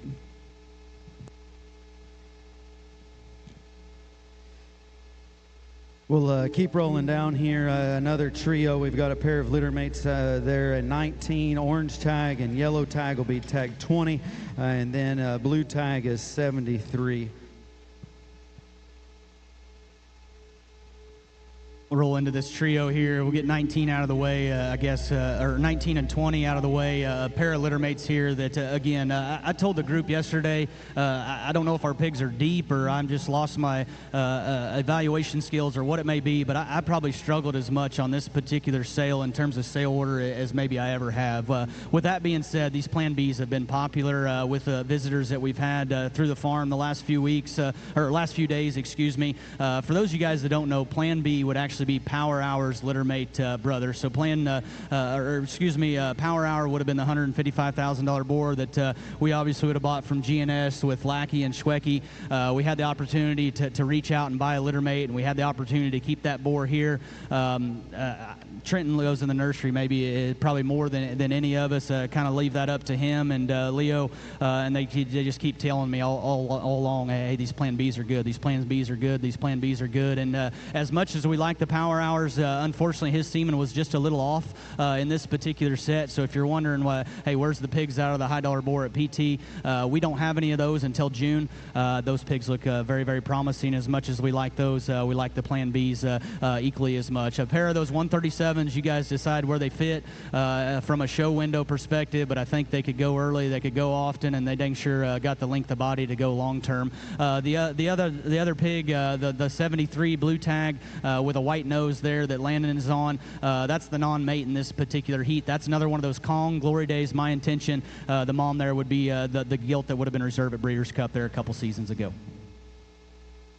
Well, starting where Troy finished off there, another Kong-sired pig. Obviously, Glory Days deal has been awesome on the south side here, and Kong seems like another boar that just clicks right here and does a good job. And that pig might get overshadowed just a bit by a few of the other ones, but I'd say definitely study and dig in on that pig and decide where he fits. Again, he can make a big one, but he's got enough to go. I made a couple comments to guys this morning.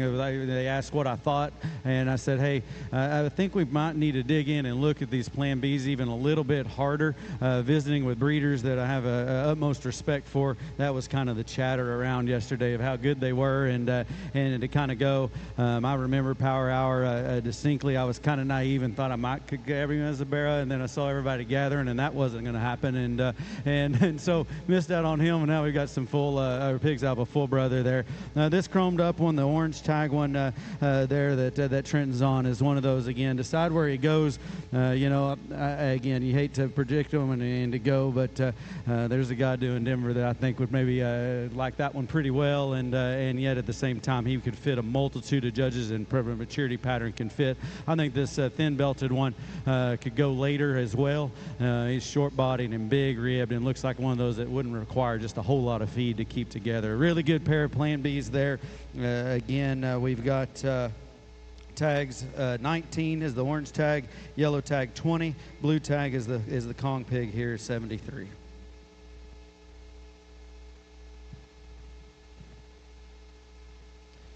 Pair of litter mates come in next. A gilt and a male pig here, 143s. The orange tag one that is going to be the gilt. She is tag or lot 39, and lot 76 is the male pig. He's got a yellow tag.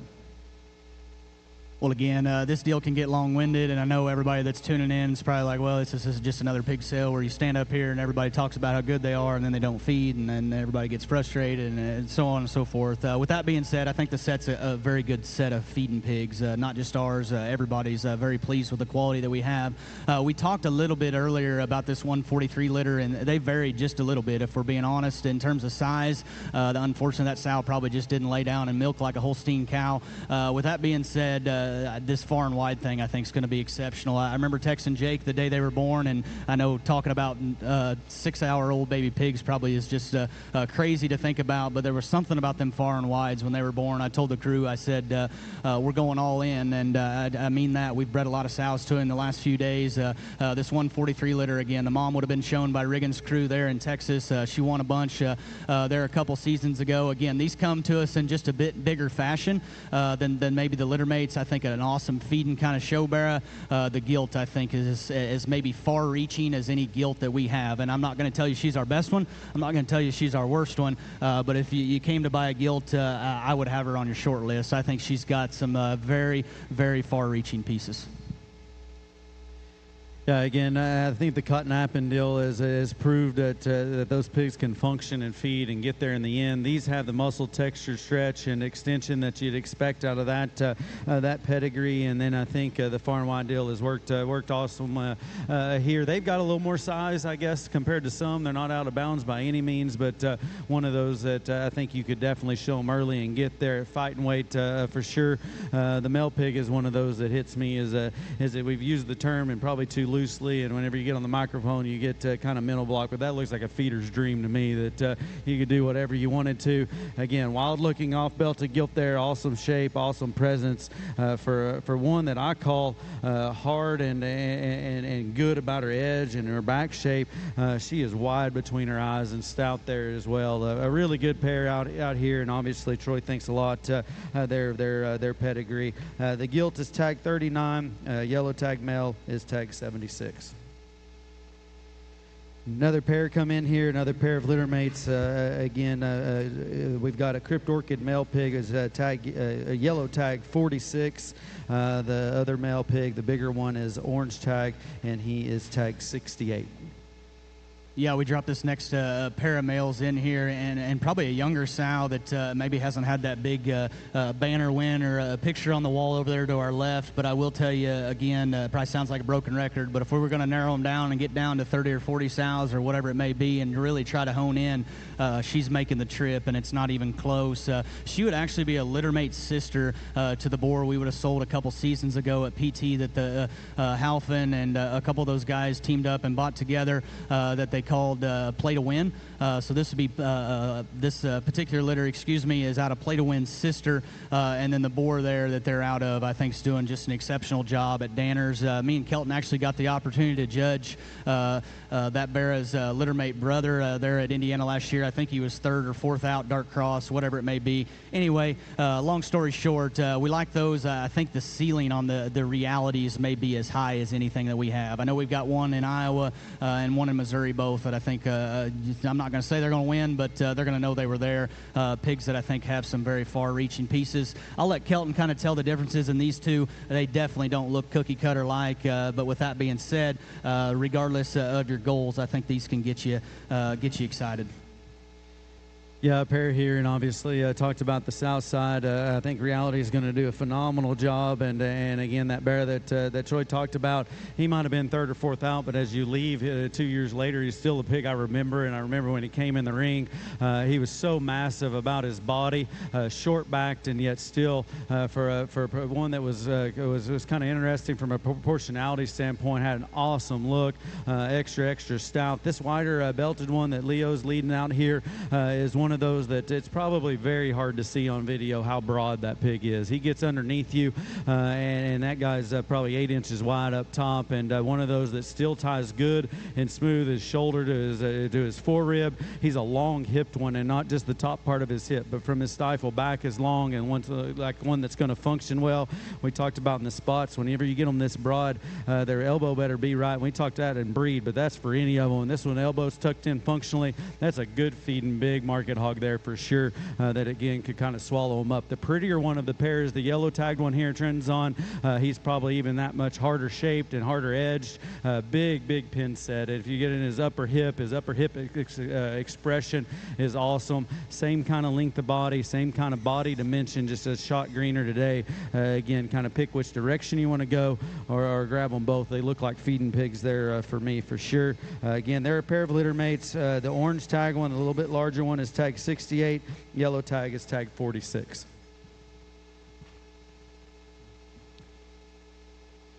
Have a trio coming in next, a pair of littermate gilts here. The orange tag one that'll enter will be the wider belted one. That is tag 66. The thinner belted gilt there is a mate. She's a yellow tagged one, 75.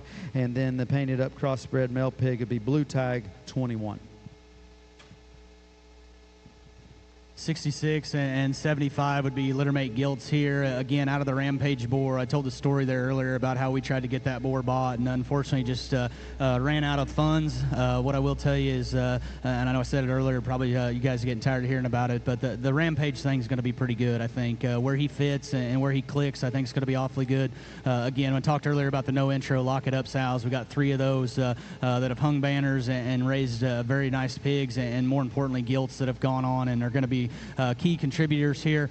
This other pig is another one of those watch and learns. That's the boar at Crossroads I talked about earlier. Again, sounds like a broken record. I struggled with sale order. If you want to just talk about checking boxes, this lot 21 of our set, it may check as many boxes as any in the set, in my personal opinion. So we kind of call this the meat and potatoes pen. They don't require a lot of feed. All 3 of these eat like crazy. They flesh like crazy. They're not the kind that probably need a lot of pig food, and I'll let Kelton kind of tell his opinion, but long-term speaking, we get along with that kind maybe as good as any. Yeah, exactly. And we've, we all share our opinions as we get out here, and I've talked about starting them stout, and I tend to get along the very best there. That's the exact word that I put next to 21 last night as he came in, was stout, and I said get on feed, and I don't help near as many people as a lot of guys ringside do, but this is the kind that the day we drop them off or wherever we go, regardless of experience level, as we go in, I know exactly how to feed that pig and what to do and what he's going to look like in 2 weeks. And in this part of in this industry that we're in, and the time of day we are, that's pretty valuable. And when I said inexperience level, it's not because we need a first-year 4-H'er to think that that's quality fits somebody that's not trying to win. That pig again covers all the bases, checks all the boxes, whatever those cliche things that you want to use. He is stout, he's powerful, he's wide, he's bold, he's consistent, and one of those that I think will be very, very good there in the end in tag 21. The pair of gilts here, again, I think that's a good way to put it. I knew that he kind of grouped them because they were similar in body type. Don't have to feed them a bunch. Ribs going to be right. Body shape, and just in terms of dimension, they'll always be towards the top end of the group there for sure. So again, the male pig was 21. Yellow tag is 75 on the crossbred gilt. Her mate has an orange tag, and she is tag 66.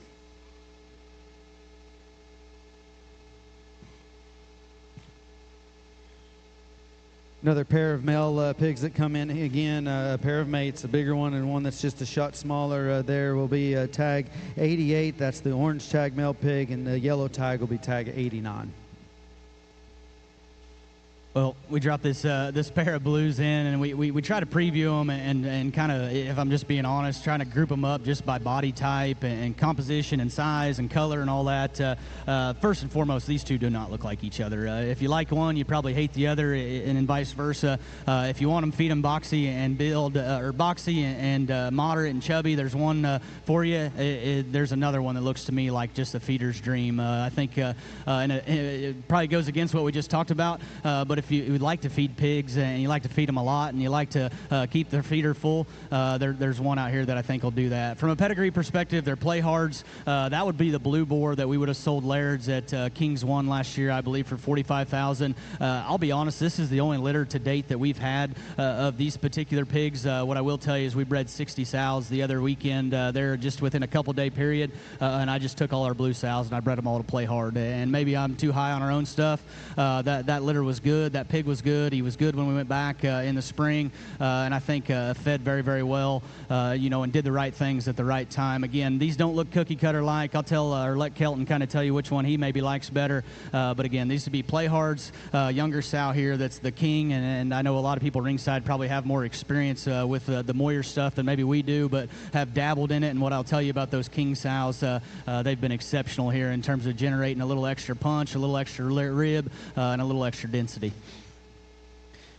Yeah, again, obviously paired because of color, and Troy's already kind of talked about how they're different, and again, kind of wherever you're most comfortable, and yet still where your target show is. 88's obviously a big outlined, extended pig that still's got loin shape, and a pig there that probably will require, and also if you like to feed them, have a January show. That's probably where we need to land. The mate there in 89 was another one that I took note. I guess probably if I was on the buying side of things or thinking towards Top Shelf, thinking towards Team Sloan, the first thing that comes to mind aren't blue pigs, to be real honest with you. And then this one got real high on my list. Honestly, last night when we went through, we've got blue divisions everywhere, but if you've noticed, once they get out of that blue division, there's been as many Grand and Reserve Grands tied out of the White Cross deal in the last calendar year as probably anything there. And this one looks like, to me, handling correctly, and he's got the ability to do so. And tag 89, again, very good pair here, a little different,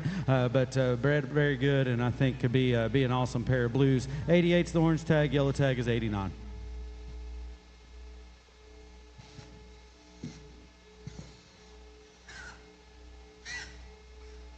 Next pair here, we'll have the last lot in the sale, but unique one for sure. And tag 100 is the Chester gilt.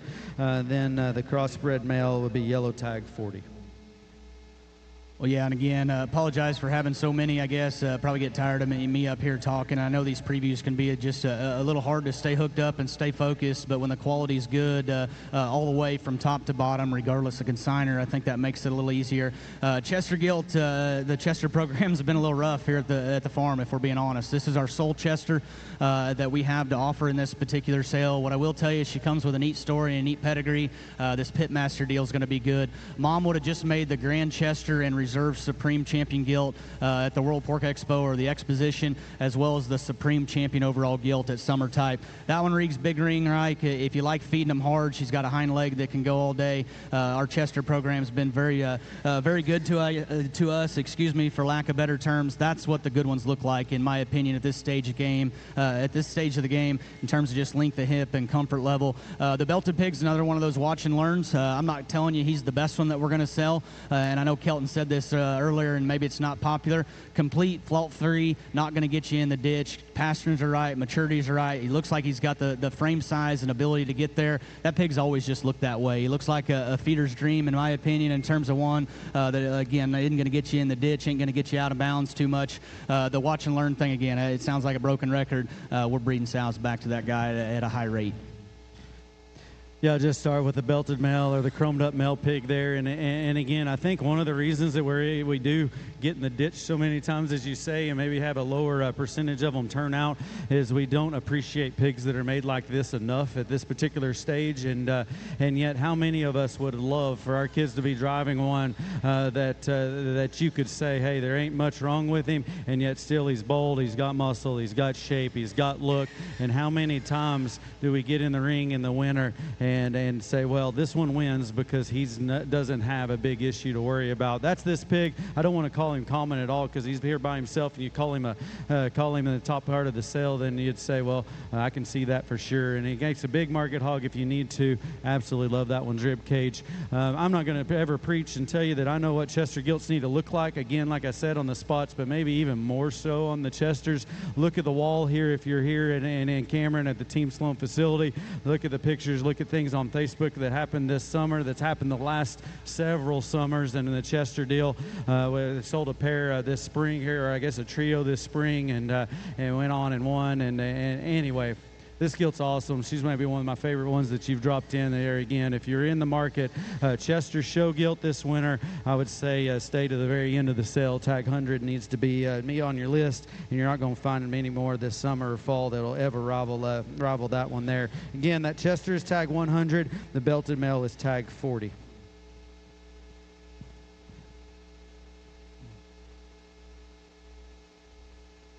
Next pair in here, a pair of crossbred males. The broken belted one will have an orange tag, and he is tag 48.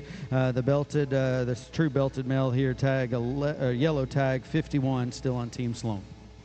We can start out front there on the boar pig that Trenton is on, and one that always, again, looked good in the nursery. The wide awake thing, I know Kelton talked about. It's been awfully good. A younger sow here that's just kind of getting rolling, if we're being honest. Again, it probably sounds like a broken record, but maybe hasn't had that big signature win. What I will tell you, of all the sows on this farm, she probably has as big a legs, as much hair, as much rib, and just as much cage as any.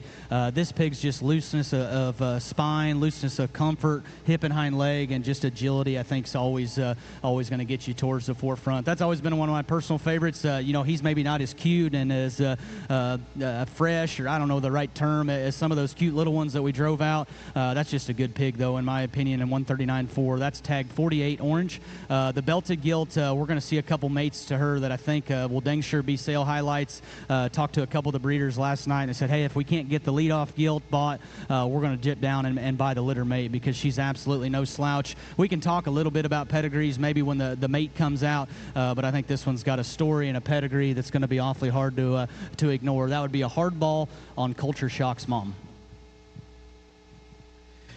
Well, the male pig that trends on here, again, we talked about wide awakes and have no vested interest in that boar. The pigs just feed really good, and for a pig to start this stout, and he's going to just, like I say, those pigs continually get better. He reads that way even if you didn't have a pedigree attached, and we're at a pig sale, and we're all sorting them, but remember, they're not going to show against each other. Most of them aren't. We're kind of just buying projects that you think could work, and if this guy's in the ring by himself or visualize him anywhere that you would go, he's going to be in the very top end of a group here.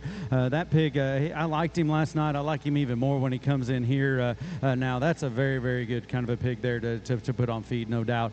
Again, we talked about Culture Shock. That boar was so impressive at Laird's the other night whenever we were there, to be able to have one out of that boar's mother there, and we've got some here to offer. Great gilt to start off that litter. Wide between her eyes, stout about her jaw, and still hooks upright. She's got a big square upper blade in her. Proportions are awesome, and again, I think opportunity is endless, whether you're talking about a show gilt or a sow there in tag 51. Again, the male pig is tag 48.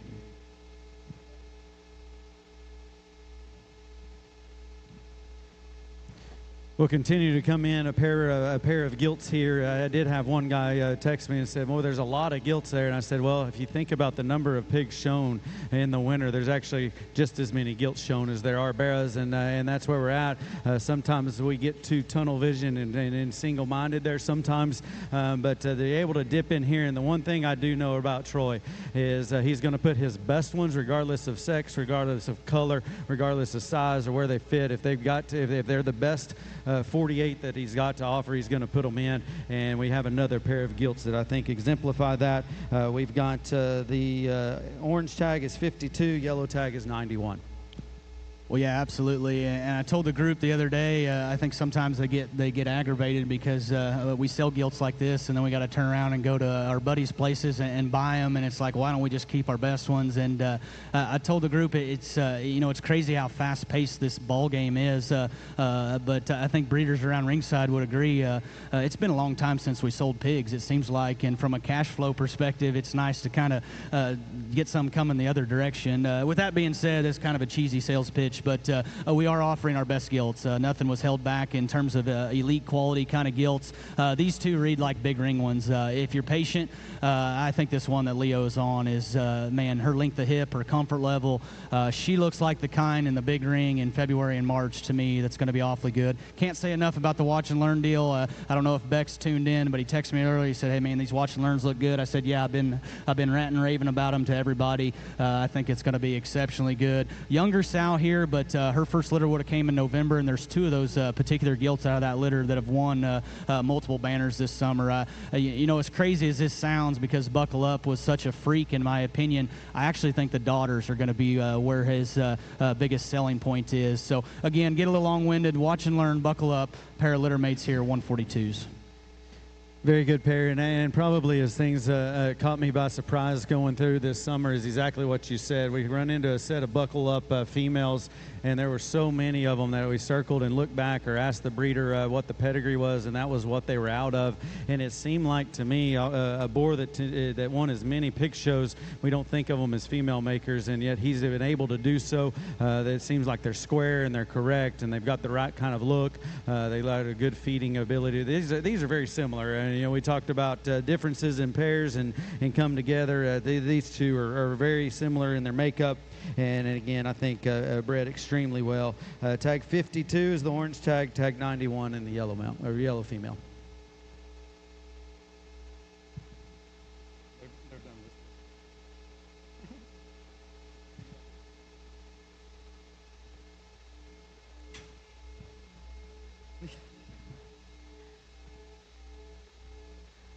We'll keep rolling down. I'm flipping the page. That means we're on our final six there of Sloan's and the final bit of the preview here. We've got one that comes early in the sale, the traditional belted male pig there in tag 15, and the blue gilt is tag 90. Yeah, a pair of these leadoffs, and it's funny because we can all sit around and be so critical on boars and say, well, what are we going to use this time? But at the same time, I think not just our set, but every set, you look back there, this set of pigs in the back of the barn are out of sires, in my opinion, that our guys are going back and using again. And where I'm going with this story is, to me, leadoff is one of those. If you haven't used him or you haven't used his brother at Moyer's, not here to tell anybody how to conduct their business, I would get on the short list, whether it's leadoff or his mate there at Moyer's. Both of them are doing an incredible good job. Lead off, no huddle banner. This mom would have originated from Hilty. We would have bought her as an open gilt there at his sow sale a couple seasons ago. I don't remember what she cost, but pigs out there in Pennsylvania aren't very cheap, and she was dang sure north of 10,000 if I remember right. And long story short, we're a little slow to get going, if I'm being honest, but I said earlier, I think these no huddle daughters are going to be awfully good. The belted pig, if anyone's following along, that's our lead off. He's out of lead off. I just thought it made sense to lead off with him. Again, we talk about checking boxes. He's got the size to get to Denver or Phoenix, I think, if you want.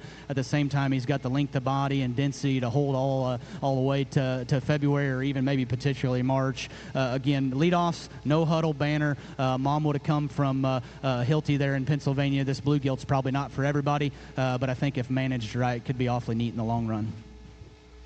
Yeah, I think for sure, and with that pedigree, and again, we talk about the things that matter that some guys say they shouldn't, but they do, and for pigs that'll be dark pigmented, but more importantly, the intangible of having the right kind of hair, the right kind of density. That pedigree reads it. I know there's pills, I know there's supplements, I know there's management, and all the things to get them hairy and stout, but that pedigree reads as ones that will be that way. And I think this belted male obviously thinks a lot of him. He kind of made the joke joke. He's the lead off, so we're going to lead off of him. He thought he was good enough quality-wise or needed to be up there at the very top of the sale.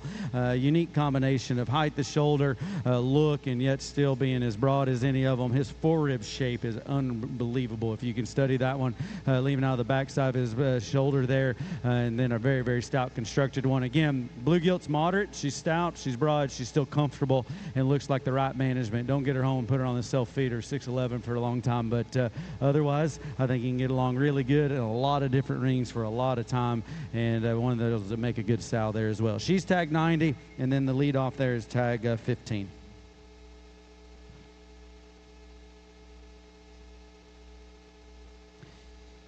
Pair of litter mates will come in next. There, a male and a female there. The orange tag one will be the male pig. He is tag 97.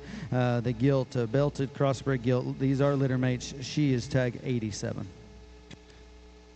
Well, again, I talked earlier about the buckle-up decisive sow that's doing a nice job. I said earlier, I think those buckle-up sows are going to be very good. So that's another pair of these 142s. I've talked enough about watch and learn. I don't need to do that anymore. Probably struggle with sale order as much as I ever have, and I guess like to keep people engaged all throughout the sale. This 97, I think, long-term speaking, has got the length of hip, the range of motion, and all the things that we cuss, or all the things we cuss so much about feeding show bearers. I think this one does so many things right in terms of just comfort, length of hip, maturity. I think going to be a very, very good big one, for lack of better terms. Gilt probably comes to us a little more moderate, a little more chunky, probably needs fed just a little bit slower. Exactly, and even though the preview is kind of broken up just because we're running them in pins, remember that this is a pair of them, a litter mate to another pair that we had that come, and those depth of litters, obviously we don't show them there as pins or truckloads or pairs or litters, but it just gleans itself to have so much more predictability and so much more, feedability from a consistent litter. I had this orange tag one down as one of those don't miss. He's deeper, maybe attention span there, hospitality will get good, and maybe he'll slip through the cracks, because I'd like to feed one like that for sure. I have a great litter, big back, deep loin gilt here that is extra short bodied and still got a neat look there in tag 87. So we got 87, 97. Again, a pair of litter mates have a very good litter here. The final two will come in here from Team Sloan, and a gilt and a barra. We commented earlier his leadoff was 15, but that's the leadoff male, because the leadoff of the sale is tag 1, and that's going to be this belted crossbred gilt here, and her littermate brother is tag 16 here, chromed up male. Yeah, we bring this pair in, and I'll let Kelton kind of break them down from what they look like visually, because I don't need to sit up here and do any more of that. Probably have done enough of that. Again, these would be hardball, quite frankly, king of the hill. This sow would be the mother of Culture Shock at Laird's, and not to toot my own horn, I hope breeders around ringside would agree. That is without a doubt one of the most impressive mature boars that you could ever lay your eyes on. This sow is just absolutely incredible. I think our good buddy Hilty always says, I think his term is you could breed her to a billy goat and they'd still be good. That's what this sow is. Leading off with a gilt was a little aggressive maybe. We can talk about this is male season, I guess, if you want. Good ones are good ones, and this is my personal favorite of our particular set. She comes with an incredible story. That sow would have had winner's gilt that would have been 5th overall at OYE there just a few months ago. That gilt was incredible. I think brought $35,000. That CNC bought her. Again, hardball, quite frankly, this would be the mother. The mother here would be the mother of Culture Shock at Laird's.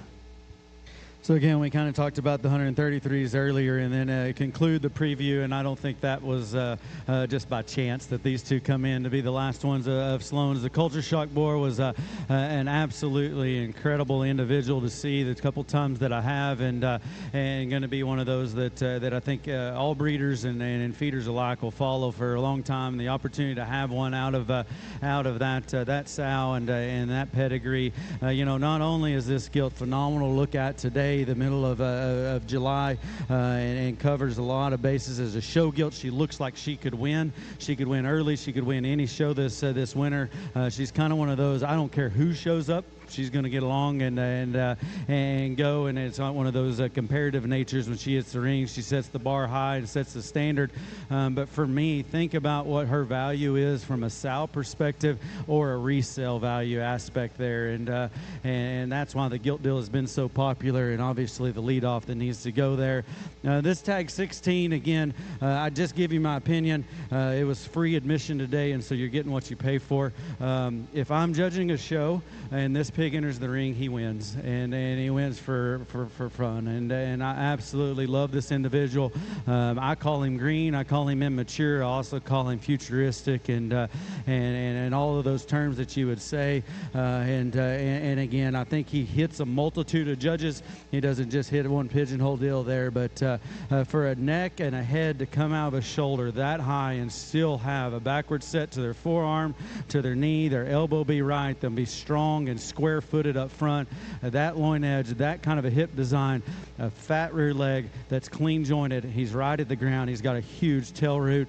For one I call big outline, he's short backed and eating good to feed. That is one awesome pig that's got a neat color to boot. So again, awesome litter, awesome group all the way through here, and a phenomenal way to end Team Sloan's preview here this afternoon. We'll keep rolling down. We're on the final three breeders. I appreciate everybody staying hooked up and watching. Again, we weren't pressed for time, but that wasn't meaning that we wanted to take time this afternoon. But we came to go. This is important to all of us. Not only are these breeders there and the time and effort that they put in, but as feeders and groups putting pigs together, we've got to study our lesson and get them right there. But a pair of them here, Lackey Livestock comes in. Jason's going to visit with them there. They had a long road on the a long way on a lot of hours on the road last night, and a long trip. But a great friend of mine and an awesome breeder there. Brings a pair of gilts here. The yellow tagged one be tag 4. Orange tag is 25. Well, yeah, thanks, Kelton. And, this time of year, obviously, for us, it didn't make a lot of sense. We had our first thing last weekend, got rid of some barrows, and so it doesn't make a lot of sense for us to drag barrows all the way up here. But I told Troy I wanted to bring a pair of gilts, and I brought a pair that I was certainly pretty proud of. Both come at very good litters, and I thought both had some litter mates last weekend that sold well. The one that tag 4 that Ella's on is a Relentless boar at Laird's that Denhart raised. Her mom is at Tarantino, which is a boar that we raised that was at McCoy's that sired the Grand at Houston a few years ago that Kelton and those guys were helping with. The other one, the blue tag is or the orange tag, I guess you could say, is a one-way. I know Troy just referenced that a second ago, talking about the leadoffs there at Laird's. That litter was very good at our house, and they all kind of look like that in terms of silhouette and build and comfort. It looks like bone, and immaturity is going to be really good on those hogs. So, again, I think the orange tag is 25. Ella's got tag 4.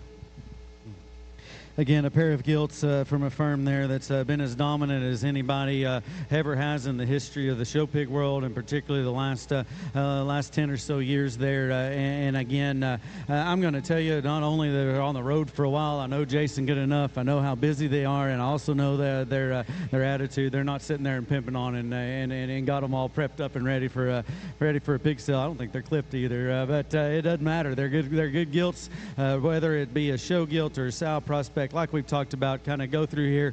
Their muscle texture, their consistency of body, their joint work, their foot design looks like one of those that'll feed. Again, a firm that only demands excellence, demands to be the very most competitive out here, and also wants to do a good job or the best job of having them go and feed for their feeders and for the guys that put these on feed here.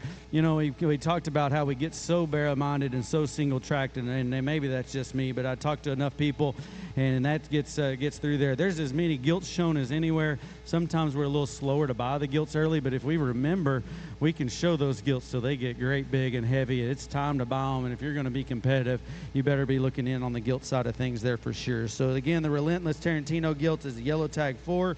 The orange tag there that Leo's on is tag 25. This is the pair from Lackey Livestock.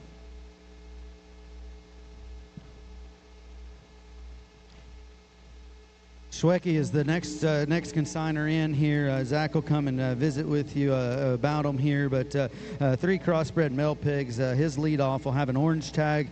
He's got a white tip tail. The orange tag 7 is Schwecke's lead off. Yellow tag 28, and then the thinner belted blue tag 57. The first one from Schwecke Genetics.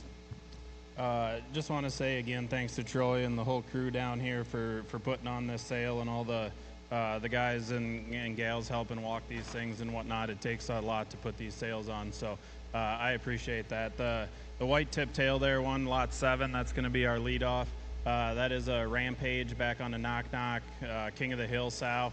That is a very good litter of pigs. I brought this one here and then got a couple other ones selling later. Just the way that they're put together structurally, they just look like very, very good feeding pigs to me. And then we got the 2 other ones, the yellow tag there, 28, and 57, the blue tag. Those 2 would be litter mates, 214 litter. They would be Trust Fund, which is the wide awake son that we have at our house, and then back on a Knock Knock Pawn Star, the 219 sow. And that 219 sow, Cale Boyson's got one of those to be a litter, sow would be a litter mate there. That one that Cale had, that boar for the glory, looks like he's been doing a very good job. So litter mates out of that one there that Cale's got too. Yeah, again, whenever Schwecke brings stuff to the ring on the crossbred side of things, always the first thing that comes to mind in my mind is they're going to be stout, they're going to be hairy, they're going to be dense, and this trio definitely follows suit there. And then the tag 7 that he's leading off with, I had in my notes there that he's cocky looking and big hipped, and when he comes back out here, maybe those are slang terms, but that's still what fits him for me. The traditional Schwecke stoutness with that much more pizzazz. And again, if you can get in for a green immature pig to have that upper hip expression with his pins, and still he's consistent in his stifle, and one of those that looks like he could have a big ring presence and a big ring attitude about it. Very, very good pigs there.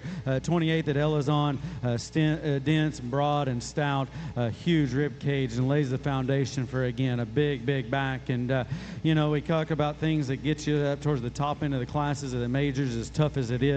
They come in, they've got a decent look and a nice chest. If they've got a back like that one has, you get slammed in really quickly to the top end of the class there. Leo is on the 57.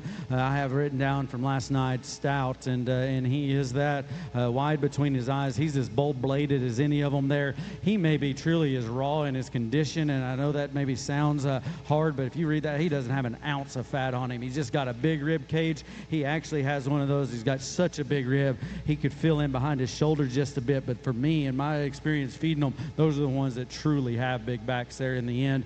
He still designs up from the side extremely good. So that was tag 57, the blue tag one. Yellow tag there that Ella has is tag 28, and the lead off from Schwecke is tag 7.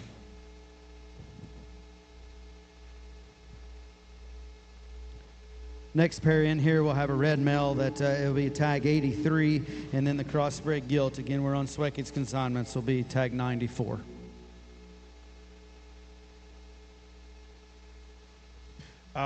The next 2 in here, we got the Duroc barrel there, which is tag 83. That'd be a no vacancy back on a Here's the Deal high alert sow. No vacancy is the boar that's at Bedeker's there, buddy, and I bred pretty much every Duroc I have to him, the first 4 groups that I'm farrowing here, and real happy we did. I do really like that red pig, and for Denver or wherever, something probably earlier, just size-wise, I think he probably fits there the best, or, one of those earlier shows, but just the way that he is structurally and put together, I think is very, very good. The yellow tag there, 94, that's going to be another Trust Fund. The Wide Awake Son, and then the sow's going to be a Hidden Treasure Pawn Star. This Pawn Star is a different Pawn Star sow than the other one, but the Hidden Treasure sow, this would be a litter mate. We sold Hilty some breds there last year, I think, last year. And then he had that barrel that sold for a bunch of money and went down to New Mexico and won that fair down there. So litter mate sows there, 55 litter sows.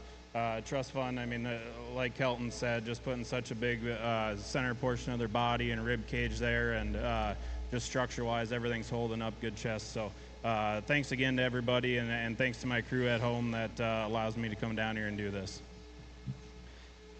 Again, the gilt, very, very similar like we talked about, just as Zach alluded to, center body and not just belly, true rib and consistency of body shape is in that female there. And what struck me when she comes in, sometimes it takes little details that go, and you get them that dense bodied and that bulky, and to have that need of an ear set and presence as they enter, I think will be one of those that'll get their attention and go. I like her muscle texture. She goes away from you, and she's so square at her hock and genuine at the base of her skeleton. A very, very good gilt there. The red one reads green about his muscle. I think probably if you fed many red ones, that's probably where they need to start. He'll stay flexible and comfortable as he goes. He gets at me right here as Cade drives to you. His sternum is big and square and flat also, and probably, again, the right maturity pattern for a red one. That's tag 83 on the Duroc male. The crossbred female is tag 94.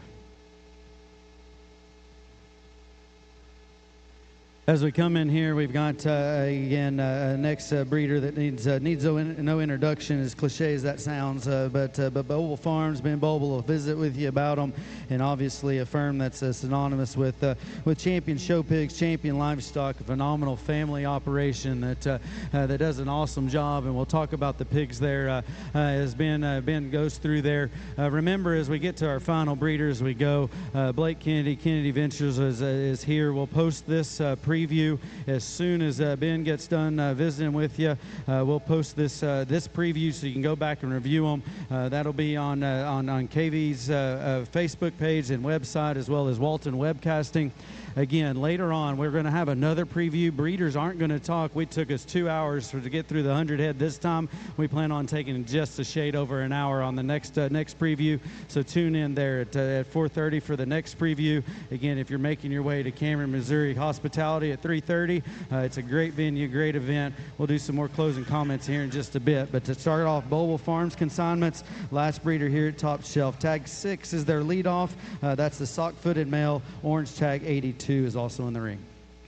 Thanks, Kelton, and thanks to Team Sloan for having us. We've been to a couple of his sales. This is the first time I've actually got to make the trip, so I'm real excited to be here. It's a great set of pigs, a great set of breeders, and a fun event, an awesome facility. We're going to lead off with the one that Ella's on, lot 6.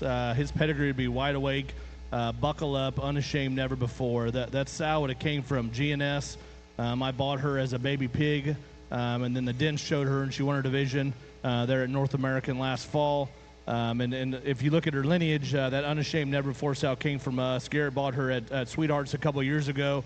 If you remember, she was a little bitty fuzzy pig. That didn't feel good, and he got her bought, and she's done a nice job for him. And then the grandmother would be the gilt of Drake Fletcher's at one Kansas City that we called Whitetail back in the day. That was just an amazing show gilt. We wanted to lead with a Sox pig. We had success with the Sox pig last year, and we thought that this pig's immaturity and build and look is just incredible. That pedigree maybe to some people doesn't make sense, but we thought Wide Awake on just an extremely interesting, wild-looking buckle-up sow would work. The other pig that Cade's on would be 82. That's a Relentless out of one of our old, I guess you'd call like our old standby sows, a Proposal Never Before.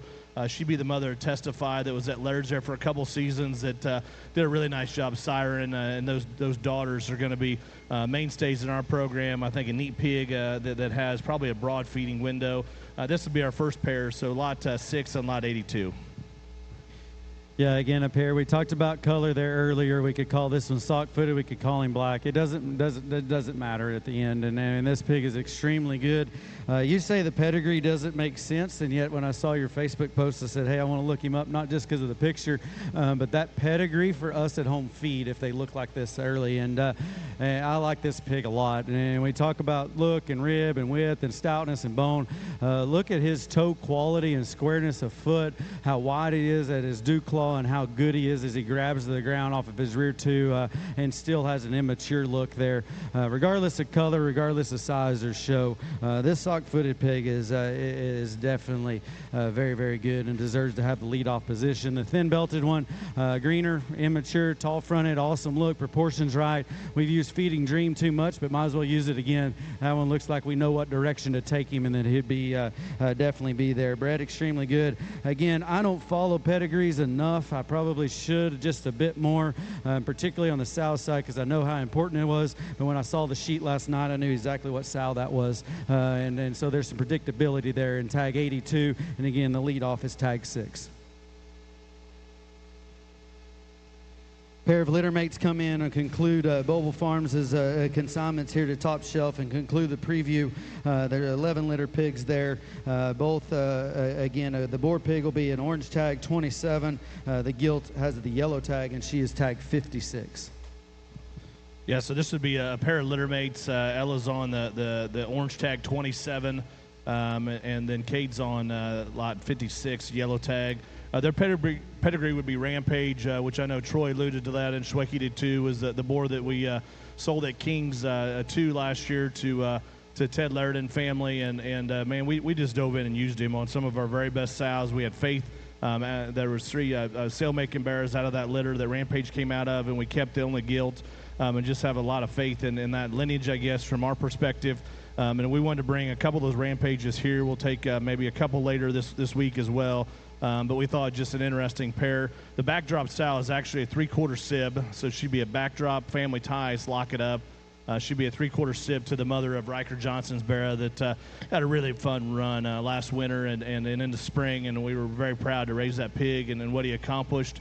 So lot 27, again, is the male pig that Ella's on, and the gilt that's not cooperating as well. I know there's a very capable showman and Kate on him, but just not want to cooperate would be lot 56.